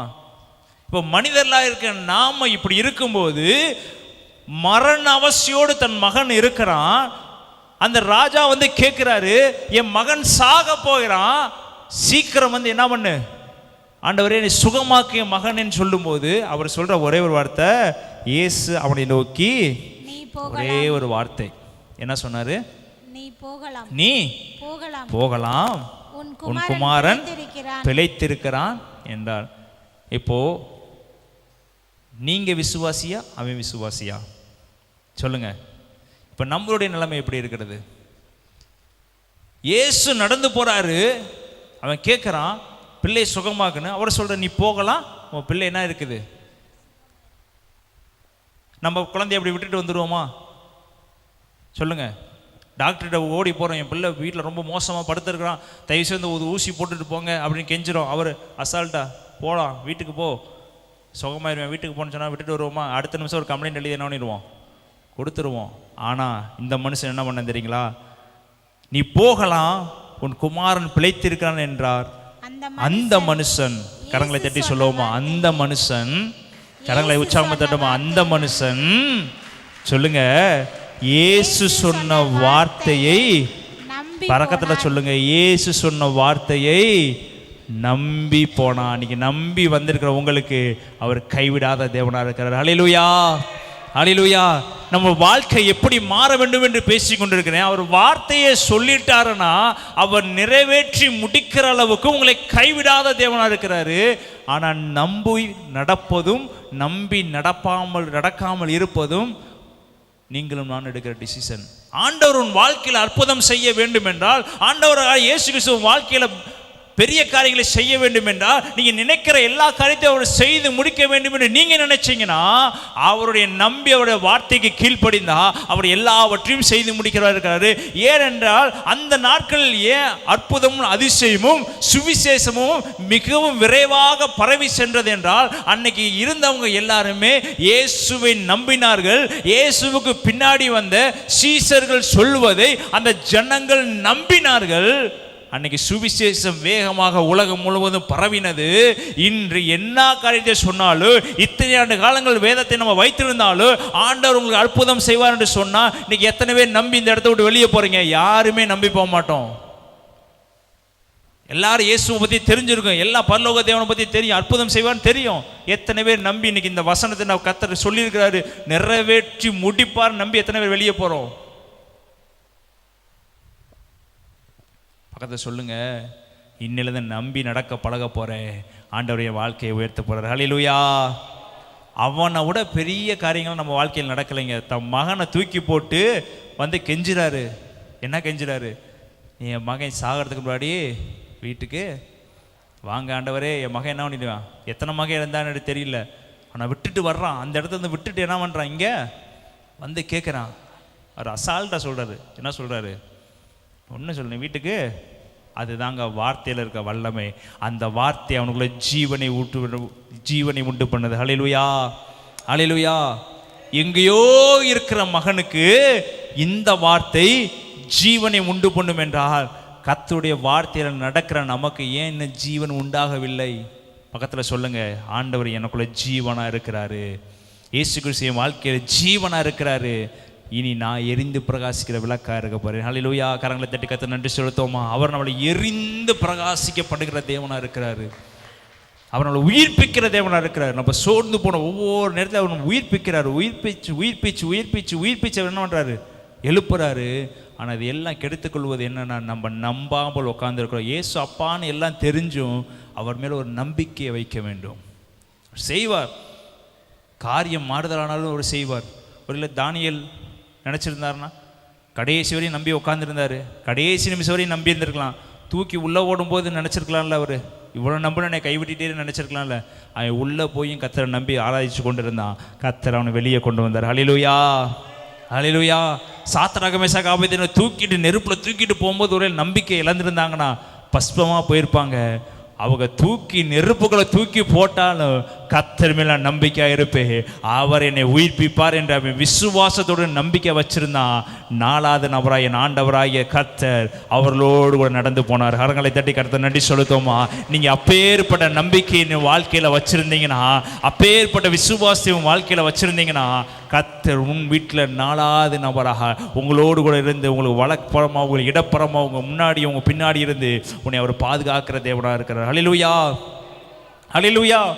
அடுத்து அந்த வசனத்தை வாசிங்க. அவன் போகையில், 51 வசனம், அவன் போகையில் அவனுடைய ஊழியக்காரர் அவனுக்கு எதிர்கொண்டு வந்து உம்முடைய குமாரன் பிழைத்திருக்கிறான் என்று அறிவித்தார்கள்.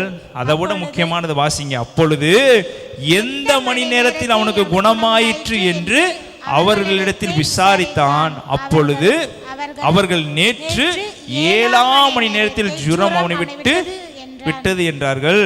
உன் குமாரன் பிழைத்திருக்கான் என்று இயேசு தன்னுடனே சொன்ன மணி நேரமும் அதுவே என்று தகப்பன் அறிந்து அவனும் அவன் வீட்டாரும் அவரை, மணியை பாருங்க, மணி எத்தனை மணி? அவர் சொன்ன மணியும் நடந்த மணியும் ஒன்று தான். இவன் நடந்து போவதுக்கு ஒரு நாள் ஆயிடுச்சு. யாரு? அந்த வார்த்தையை நம்பி போறவனுக்கு எத்தனை நாள் ஆயிடுச்சு? 7 மணி நேரத்துக்கு. எத்தனை மணி நேரம் போட்டிருக்கு? 7 மணி நேரம் அவனுக்கு என்ன ஆயிடுச்சு? 7ஆம் மணி நேரம் அவனுக்கு என்ன ஆயிடுச்சு? நேற்று 7ஆம் மணி நேரம் அவனுக்கு என்ன ஆயிடுச்சு? அவன் நேற்று நடந்ததுக்கு எப்போ தான் போகிறான் சொல்லுங்க? நம்ம தாங்க டிலே பண்ணுறோம், அவர் அடுத்த செகண்டை நிறைவேற்றுகிறார். ஹல்லேலூயா. ஒருவேளை ஃபோனு கையில் இருந்தால் வார்த்தை சொல்லிட்டு நிறைவேறிச்சான்னு என்ன பண்ணியிருப்பான்? கேட்டிருப்பான். அந்த வார்த்தையை நம்பி அவன் ஒரு நாள் பிரயாணம் பண்ணியிருந்தானா எப்படி பிரயாணம் பண்ணியிருப்பான்? அந்த வார்த்தையை அவனை புடம்பிட்டுக்கிட்டே இருந்திருக்கும். சொல்லிட்டாரு, நம்ம இவ்வளோ தூரம் நடந்து வந்திருக்கோம், இன்னும் ஒரு நாள் நடந்து போகணும். அது வந்த உடனே அவர் கேட்குற ஒரே ஒரு வார்த்தை என்ன கேட்டார் தெரியுங்களா? எத்தனாம் மணி நேரத்தில் சொல்லுங்கள், எத்தனாம் மணி நேரத்தில்? அது சொல்கிறான், இந்த நேரத்தில் தான் நான் நேற்று எனக்கு ஆண்டவர் சொன்னார், அதை அந்த செகண்டே அவர் நிறைவேற்றுகிறவராக. ஹல்லேலூயா, ஹல்லேலூயா. சொல்லுங்கள், பொய் சொல்ல அவர் மனிதன் அல்ல, அவர் மனம் மாற ஒரு மனுபத்திரம் அல்ல, அவர் சொல்லியும் செய்யாதிருக்கிற தேவன் அல்ல, அவர் சொல்லாகும், அவர் கட்டளையிட அவர் சொன்னதை நிறைவேறிச்சு. எப்படி நிறைவேறிச்சுனா அவன் நம்பினா, கர்த்தர் நிறைவேற்றினார். வார்த்தையை அவன் நம்பினா, வசனத்தை அவன் நம்பினா. இவர் வீட்டுக்கு வர வேண்டாம், வீட்டுக்கு வர சொல்லி தான் கெஞ்சி போனான். நான் அவர் சொல்லிட்டார், வார்த்தையை அனுப்பிட்டார், நீ போ. நீ வீட்டுக்கு போகிறதுக்குள்ளே என் வார்த்தை எங்கே போயிடும்? மகனை பிழைச்சிரும். இதுதாங்க வார்த்தை, இதுதாங்க வசனம். முதலாவதாக அவன் என்ன பண்ணா? தன் மகன் சாகிறத பார்த்துட்டு முதலாவது போய் மருத்துவரை பார்க்கல, அவளை தான் முடிஞ்சிருச்சுன்னு நினைக்கல. அப்போது இவன் நடந்து போகிறதுக்கே ஒரு நாள் ஆயிருக்குன்னா அவன் ஆண்டோட தேடி வர்றதுக்கு எத்தனை நாள் ஆயிருக்கும்? அதே ஒரு நாள் கண்டிப்பாக என்ன ஆயிருக்கும்? அவன் முதலாவது தேவனை தேடி வந்தான். கரங்களை தேடி கர்த்தர் நன்றி சொல்லுமா? ஏன்னா இதற்கு மருந்து தேவனிடத்தில் இருக்கு என்பதை அவன் அறிஞ்சிட்டு தனக்கு ஒரே ஒரு சொத்தாக இருக்கிறவனை தூக்கி போட்டுட்டு எங்கே ஓடி வந்தான்? தேவனிடத்தில். இன்றைக்கி எத்தனை பேர் உங்களோட இருக்கிற எல்லாத்தையும் தூக்கி போட்டு தேவனிடத்தில் வந்து உட்காந்துருக்குறீங்க? ஏதோ ஒரு பிரச்சனைனா சண்டே சர்வீஸ்க்கு வர மாட்டேங்கிறோம். இவ்வளோ தூரம் எப்படி ஞாயிற்றுக்கிழமை வருவது? வர முடியவில்லை. எல்லா ஞாயிற்றுக்கிழமையும் கண்டிப்பாக 3 ஆராதனைக்கு போகணுமா? ஒன்றுக்கு போனால் பத்தாதா அப்படின்னு சொல்கிற ஆட்களும் இருக்கிறாங்க. தன்னுடைய வேலைக்கு மாத்திரம் வந்து இருந்துட்டு போகிற ஆட்களும் இருக்கிறாங்க.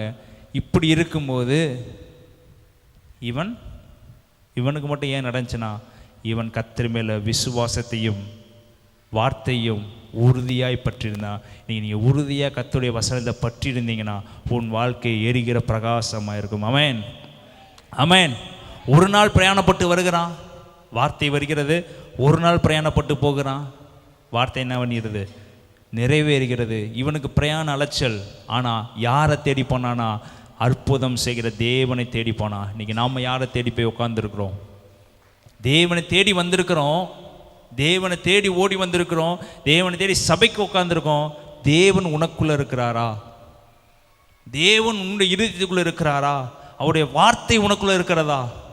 சும்மா வந்து உட்காந்து அது ஓகே, வந்து உட்கார்ந்ததுக்கு ஒரு நோக்கம் இருக்குல்ல, வந்து உட்கார்ந்ததுக்குரிய நோக்கத்தில் ஆண்டவர் இருக்கிறாரா, இயேசு இருக்கிறாரா என்று பார்க்கணும்.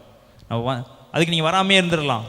நீங்கள் வருவதற்கான ஒரு நோக்கம், நான் இயேசுவை தேடி போகிறேன், என் அப்பாவை தேடி போகிறேன், அவரை நான் ஆராதிக்க போகிறேன்றது என்ன நம்ம வாழ்க்கையில் வந்துச்சுன்னா, அவர் வருகையிலும் போகையிலும் கூடவே நடக்கிறவராக இருக்கிறார். ஹல்லேலூயா, ஹல்லேலூயா. ஒவ்வொரு ஞாயிற்றுக்கிழமை வரும்போது சொல்லணும், நீ அப்பாவை பார்க்க போகிறேன், யார் எனக்கு கையை தட்டு காலை தட்டு கையை தூக்குன்னு சொல்ல தேவையில்லை. நான் அவங்கள பார்க்க போகல, நான் என் அப்பாவை பார்க்க போகிறேன், என் அப்பாவை ஆராதிக்க போகிறேன், என் அப்பாவை துதிக்க போகிறேன், அவர் என்னோட பேச போகிறாரு, நான் இன்னைக்கு ஃபுல்லாக வந்து வசனத்தை தியானிக்க போகிறேன், இந்த நாள் முழுவதும் அவருக்காக ஒதுக்க போகிறேன், என் அப்பா என் கூட பேசுவார்னு ஒரு விசுவாசம் நீ நடந்து வந்தீங்கன்னா அவர் வாழ்க்கையில் நடந்து கொண்டே இருப்பார். கடமை பூசை என்று ஞாயிற்றுக்கிழமை வந்தீங்கன்னா கண்டிப்பாக அவர் வாழ்க்கையில் கிரியை செய்யவே மாட்டார். உனக்கு தான் பெட்ரோல் செலவு, உனக்கு தான் தேவையில்லாத செலவு. நீ அப்பாவை பார்க்க உண்மையாக வந்தேனா அவர் உன்னை உயர்த்துவார். நீ வந்து கடமைக்கு வந்து உட்காந்தேனா அவர் உயர்த்துவார், நடத்துவார், இல்லைன்னு சொல்லவில்லை. ஆனால் உன்னுடைய வாழ்க்கையில் ஜீவன் கடைசி வரைக்கும் என்னாகாது, உண்டாகாது. ஒவ்வொரு ஞாயிற்றுக்கிழமை ஒவ்வொரு ஆராதனைக்கு வரும்போது நினைங்க, ஜீவனை அவர் ஊற்றுகிறவராக இருக்கிறார். ரெகோபோத் அவர் என்ன பண்ணுறார், வற்றாத நீரூற்று என் மக்கள் அவர் என்ன பண்ணிக்கொண்டே இருக்கிறார், பெருக பண்ணிக்கொண்டே இருக்கிறார். அவர் ஜீவனை ஊற்றிக்கொண்டே இருக்கிறார். அப்படி ஊற்றி கொண்டு இருக்கும்போது அப்படியே சோர்வால் உட்கார மாட்டோம், அப்படியே கம்பீரத்தோடு உட்காருகிற பலனை அவர் கொடுப்பார்.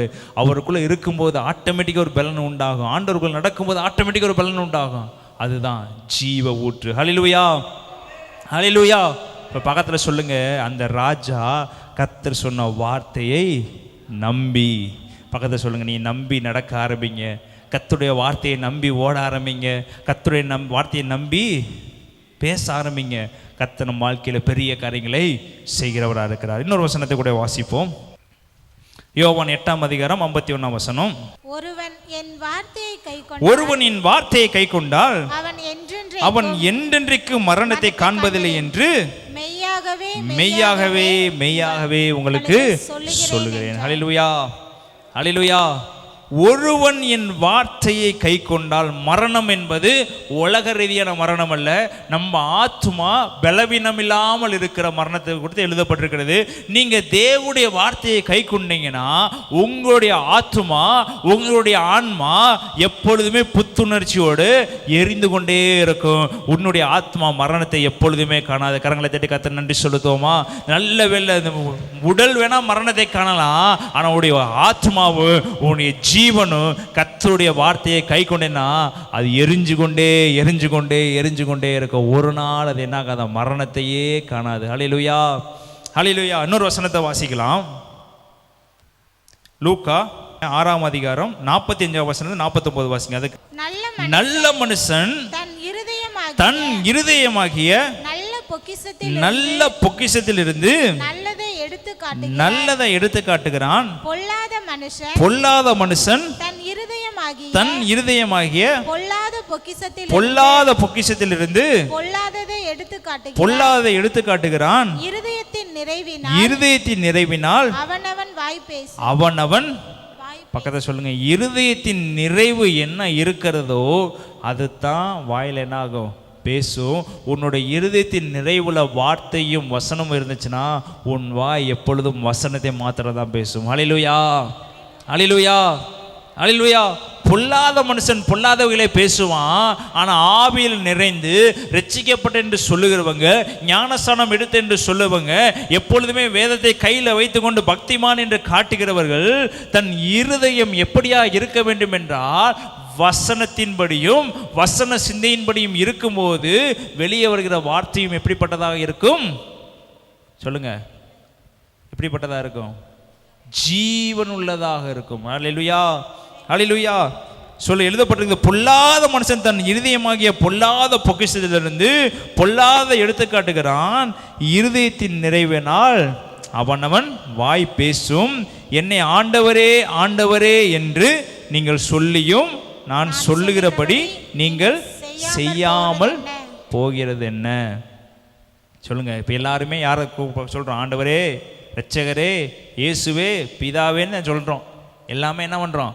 சொல்கிறோம். யார் வேறு பேர் சொல்கிறதில்ல. சொல்கிறதெல்லாம் என்ன சொல்கிறோம்? இயேசுன்னு சொல்கிறோம், அப்பான்னு சொல்கிறோம், எல்லாம் சொல்கிறோம். ஆனால் எல்லாம் சொல்லியும் நான் சொல்லுகிறபடி நீங்கள் செய்யாமல் அவர் என்னங்க சொன்னார்? இயேசு கிறிஸ்து என்ன சொன்னார்? இன்னைக்கு இருக்கிற காலகட்டத்தில் நடக்கிற காரியங்களை உங்கள்கிட்ட பேசிக்கிட்டு இருக்கேன். உங்களுடைய வாழ்க்கை உயர வேண்டும் என்றால், உங்களுடைய வாழ்க்கையில் இருக்கிற பிரச்சனைகள் மாற வேண்டும் என்றால், உங்களுடைய வாழ்க்கையில் இருக்கிற கசப்புகள், உங்கள் வாழ்க்கையில் இருக்கிற ஏதோ ஒரு சின்ன காரியத்தை நிமித்தம் உங்களுக்கு ஆசீர்வாதம் தடைப்பட்டுக்கிட்டு இருக்குன்னா அதை குறித்து தான் உங்கள்கிட்ட பேசிகிட்டு இருக்கேன். உங்கள் ஆசீர்வாதத்தை பற்றி நிறையா வசனம் இருக்குது, அதெல்லாம் நிறையா நான் பேசியிருக்கேன். அதை பேசுறது ஒரு முக்கியம் இல்லை. அந்த ஆசீர்வாதத்தை எது தடை பண்ணிட்டு இருக்குது அதை குறித்து தான் உங்கள்கிட்ட பேசிகிட்டு இருக்கேன். ஆசீர்வாதத்தை அவர் கொடுக்கிறார், அதை யாராலையும் தடை பண்ண முடியாது. அந்த ஆசீர்வாதத்தை கெடுப்பதற்கான ஒரே ஒரு கல் உங்கள் வாழ்க்கையில் ஒரு மூலையில் இருக்குன்னா அந்த கல்லை எடுத்தால் மாத்திரம்தான் என்ன இருக்கு? அற்புதம் நடைபெறும். அந்த வார்த்தை இல்லாமல் இருக்கிறது தான் நமக்கு ஒரு பெரிய தடையாக இருக்கிறது. அந்த வார்த்தை உள்ளே போச்சுன்னா எல்லா தடையும் வெளியே போயிடும். இருக்கிற எல்லா ஆசீர்வாதம் உங்கள் முன்னாடி கொட்டி கிடக்கும். ஹல்லேலூயா, ஹல்லேலூயா, ஹல்லேலூயா. தேவ வார்த்தை தான் நம்மளை உயிர்ப்பிக்கிறதா இருக்கிறது. நம்ம சும்மா உலகத்தில் நடந்து உயிர் இல்லாமல் நடந்து என்ன யூஸுமே இல்லை. உயிர் இருந்தால் மாத்திரம்தான் உலகத்தில் மதிப்பு இருக்கும். உயிர் இல்லை என்றால் உலகத்தில் என்ன இல்லை? மதிப்பு இல்லை. ஆனால் நீங்களும் நானும் தேவனுடைய ஜீவனாக இருக்கிற அந்த அபிஷேகத்தின் உயிர் இருந்தால் மாத்திரம்தான் நீங்கள் நானும் விசுவாசி, நீங்கள் நானும் ஊழியக்காரர், நீங்கள் நானும் தேவனுக்காக ஓடுகிறவங்க. சும்மா பைபிளை வச்சு வார்த்தையை வச்சுருந்துட்டு நம்ம கையில் வச்சுட்டு நடந்தோம்னா அது என்ன இல்லை? ஊழியர்களோ விசுவாசிகளோ அல்ல. அந்த வசனத்தை உள்ளே மேய்ந்து கொண்டு உள்ளே வைத்து நடக்கிறவங்க மாத்திரம்தான் கர்த்தருக்கான சீஷர்கள், இயேசு கிறிஸ்துவனுடைய சீஷர்களாக இருக்கக்கூடிய. பக்கத்தில் சொல்லுங்க, நான் சீஷர்களாக இருக்கும்படி கர்த்தனை தெரிந்து கொண்டு இருக்கிறாரு. அநேக ஜனங்களை உயிர்ப்பிக்கும்படி கர்த்தர் என்ன பண்ணியிருக்கிறார்? என்னைய தெரிஞ்சு கொண்டு இருக்கிறார். அடுத்து வாசிங்க. என்னிடத்தில் வந்து என் வார்த்தைகளை கேட்டு அவைகளின்படி செய்கிறவன் யாருக்கு ஒப்பா இருக்கான் என்று உங்களுக்கு காண்பிப்பேன். எல்லாம் வாசிங்க. ஆழமாய் தோண்டி கற்பாறையின் மேல் அஸ்திபாரம் போட்டு வீடு கட்டுகிற மனுஷனுக்கு ஒப்பாயிருக்கிறார். வீடு கட்டுகிற மனுஷனுக்கு இப்போ வசனத்தையும் வார்த்தையும் மேய்ந்து கொண்டு வசனத்தின்படி நடக்கிற நீங்கள் எப்படி இருப்பீங்கன்னா, ஆழமாய் தோண்டி கற்பாறையின் மேல் அஸ்திவாரம் போட்டு வீடு கட்டுகிற மனுஷனுக்கு ஒப்பாக இருப்பீங்க. கற்பாறையில் வந்து ஆழமாய் தோண்டிட்டு அதில் வீடு கட்டினா என்றைக்குமே என்ன ஆகாதான்? சொல்லுங்கள், என்றைக்குமே அசையாது. அந்த அளவுக்கு ஸ்ட்ராங்காக இருப்பீங்க.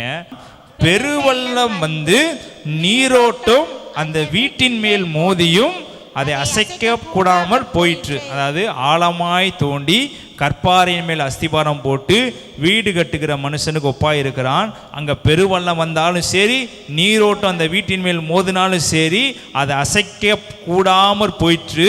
ஏனென்றால் அது கண்மலை மேல் அஸ்திபாரம் போடப்பட்டிருக்குது. இப்போ நம்மளுடைய அஸ்திபாரம் யார் மேலே போடப்பட்டிருக்குது?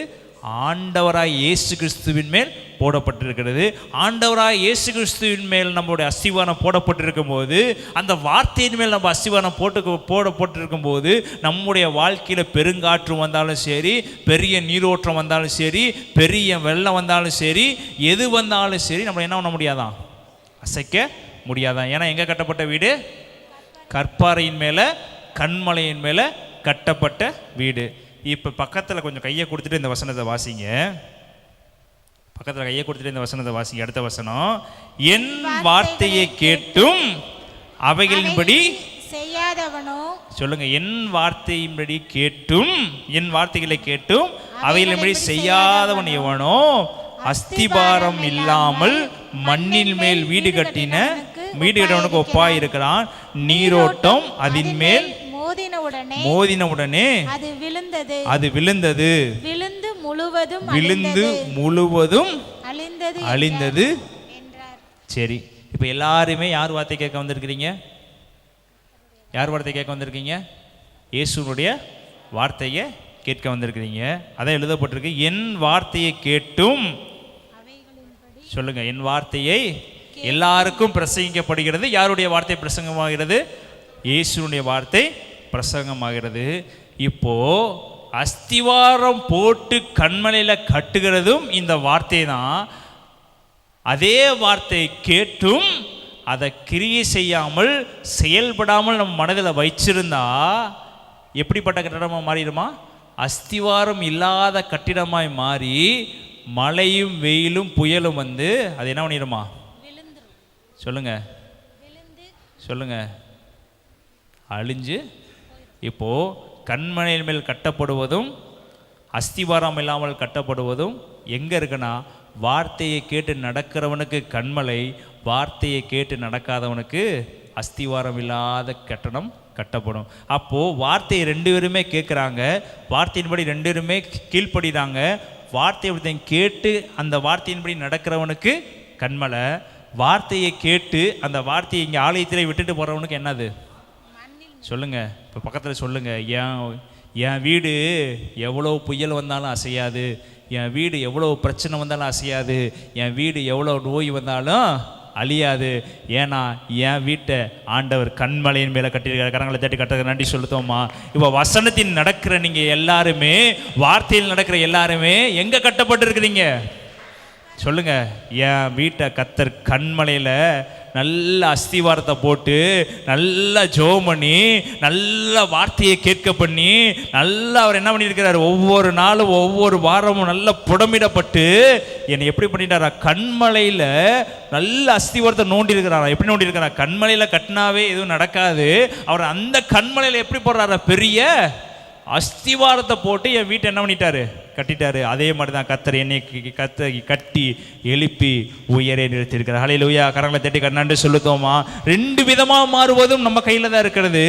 வார்த்தையை நம்பி போனவனுக்கு அற்புதம் நடந்துச்சு, அதே வார்த்தையை நம்பி போகாதவனுக்கு அற்புதம் நடைபெற்றுச்சா நடைபெறலையான்னு என்ன ஆகாது தெரியாது. ரெண்டு பேரும் ஒரு இடத்துல தான் உட்காந்துருப்போம், ரெண்டு பேரும் ஒரு இடத்துல தான் சாப்பிடுவோம், ரெண்டு பேரும் ஒரு இடத்துல தான் தூங்குவோம்.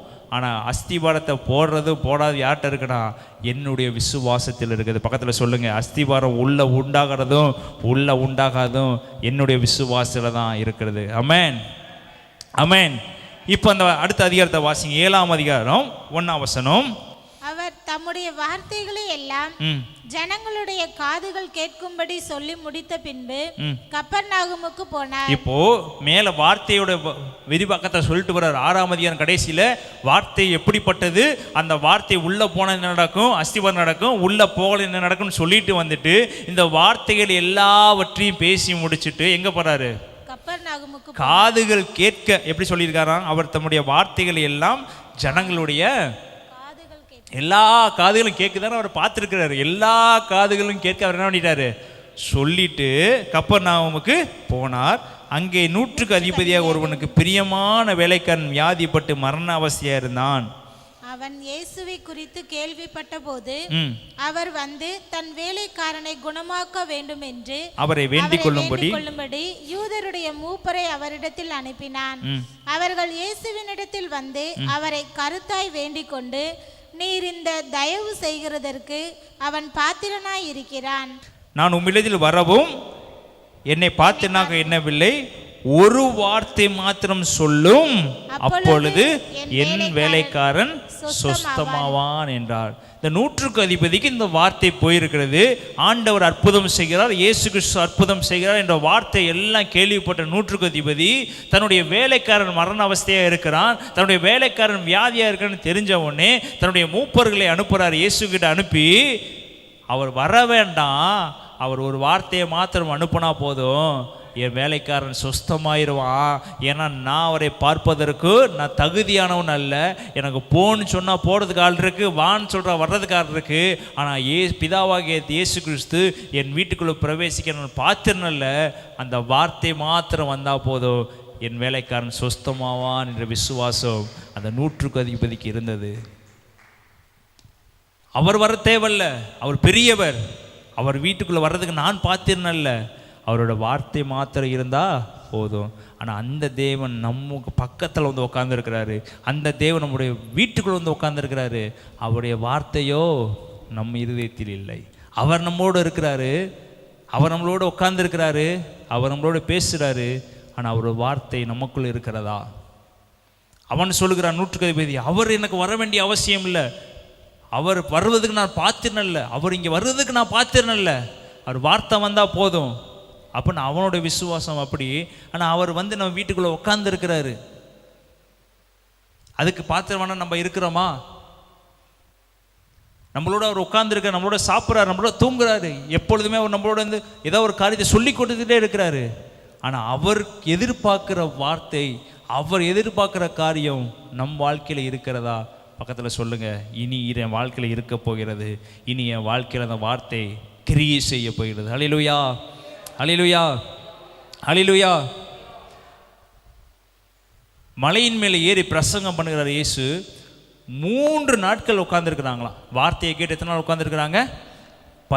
பசியும் அவங்களுக்கு வரலையா, எதுவுமே வரலையா. இயேசு பரிதபிக்கிறார் இவங்களை பார்த்து. 3 நாட்களாக உட்காந்துருக்குறாங்க. இவங்களுக்கு என்ன இருக்கும்? பசிக்குமே. இவங்களை என்ன எப்படி அனுப்பக்கூடாது? வெறுமையா? சொல்லுங்கள், வெறுமையா?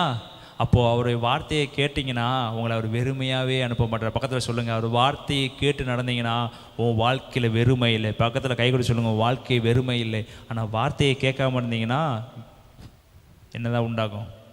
வெறுமை உண்டாகும்.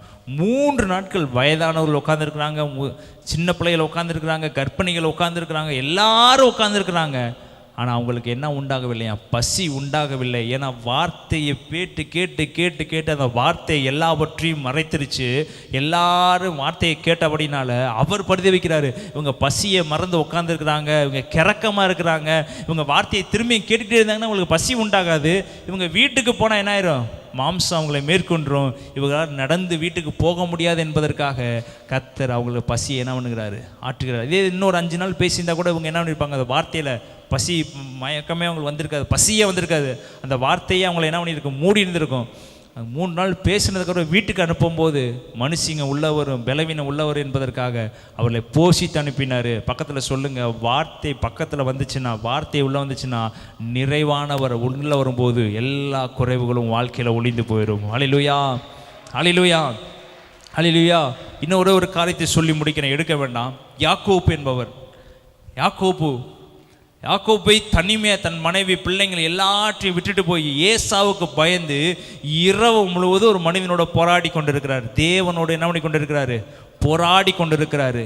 இப்போ தேவனே வந்துட்டாரு, மனுஷகுமாரனே வந்து யாக்கோப்போட போராடிட்டு இருக்கிறாரு. அப்போ யாக்கோப்புக்கு இது போதும் அல்லவா? யாக்கோப்புக்கு இது போதும் தானே?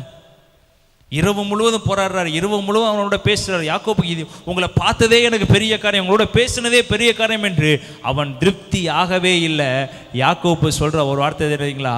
நீர் என்னை ஆசீர்வதித்தால் ஒழிய, உம்முடைய வார்த்தையை எனக்குள்ள அனுப்பினால் ஒழிய நான் உம்மை விடமாட்டேன் என்று பிதாவாகிய தேவனை பிடித்துக்கிட்டாரு.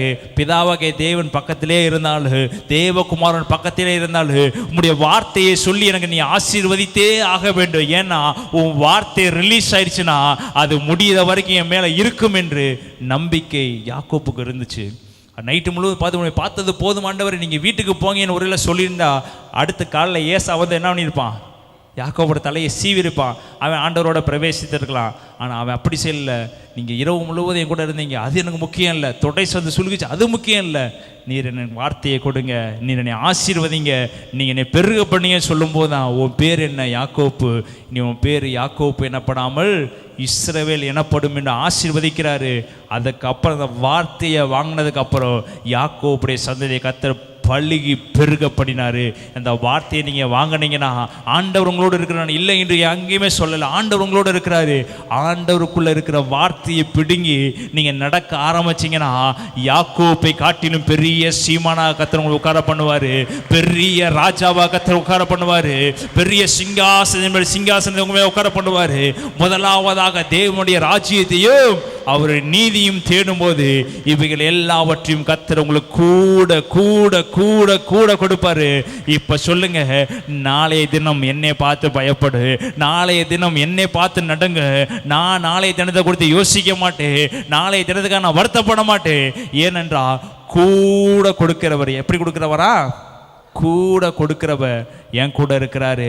நான் இனிமேட்டுக்கு உலகத்தை பார்க்க மாட்டேன், நான் இனிமேட்டுக்கு ராஜ்யாதி ராஜா ராஜ்யத்தையும் வசனத்தையும் வார்த்தையும் பார்க்க போகிறேன். அவரை நடத்துவான்னு சொல்லுங்க. அப்படியே எழுமி நின்று கொண்டு நல்ல வேலையில் ரீபாலா ரபா ஷபாரலா ரபு இயேசுவின் நாமத்தினால ராஜா இங்கே வந்திருக்கிற ஒவ்வொரு மேலையும் தேவ கிருபை இறங்கட்டும்.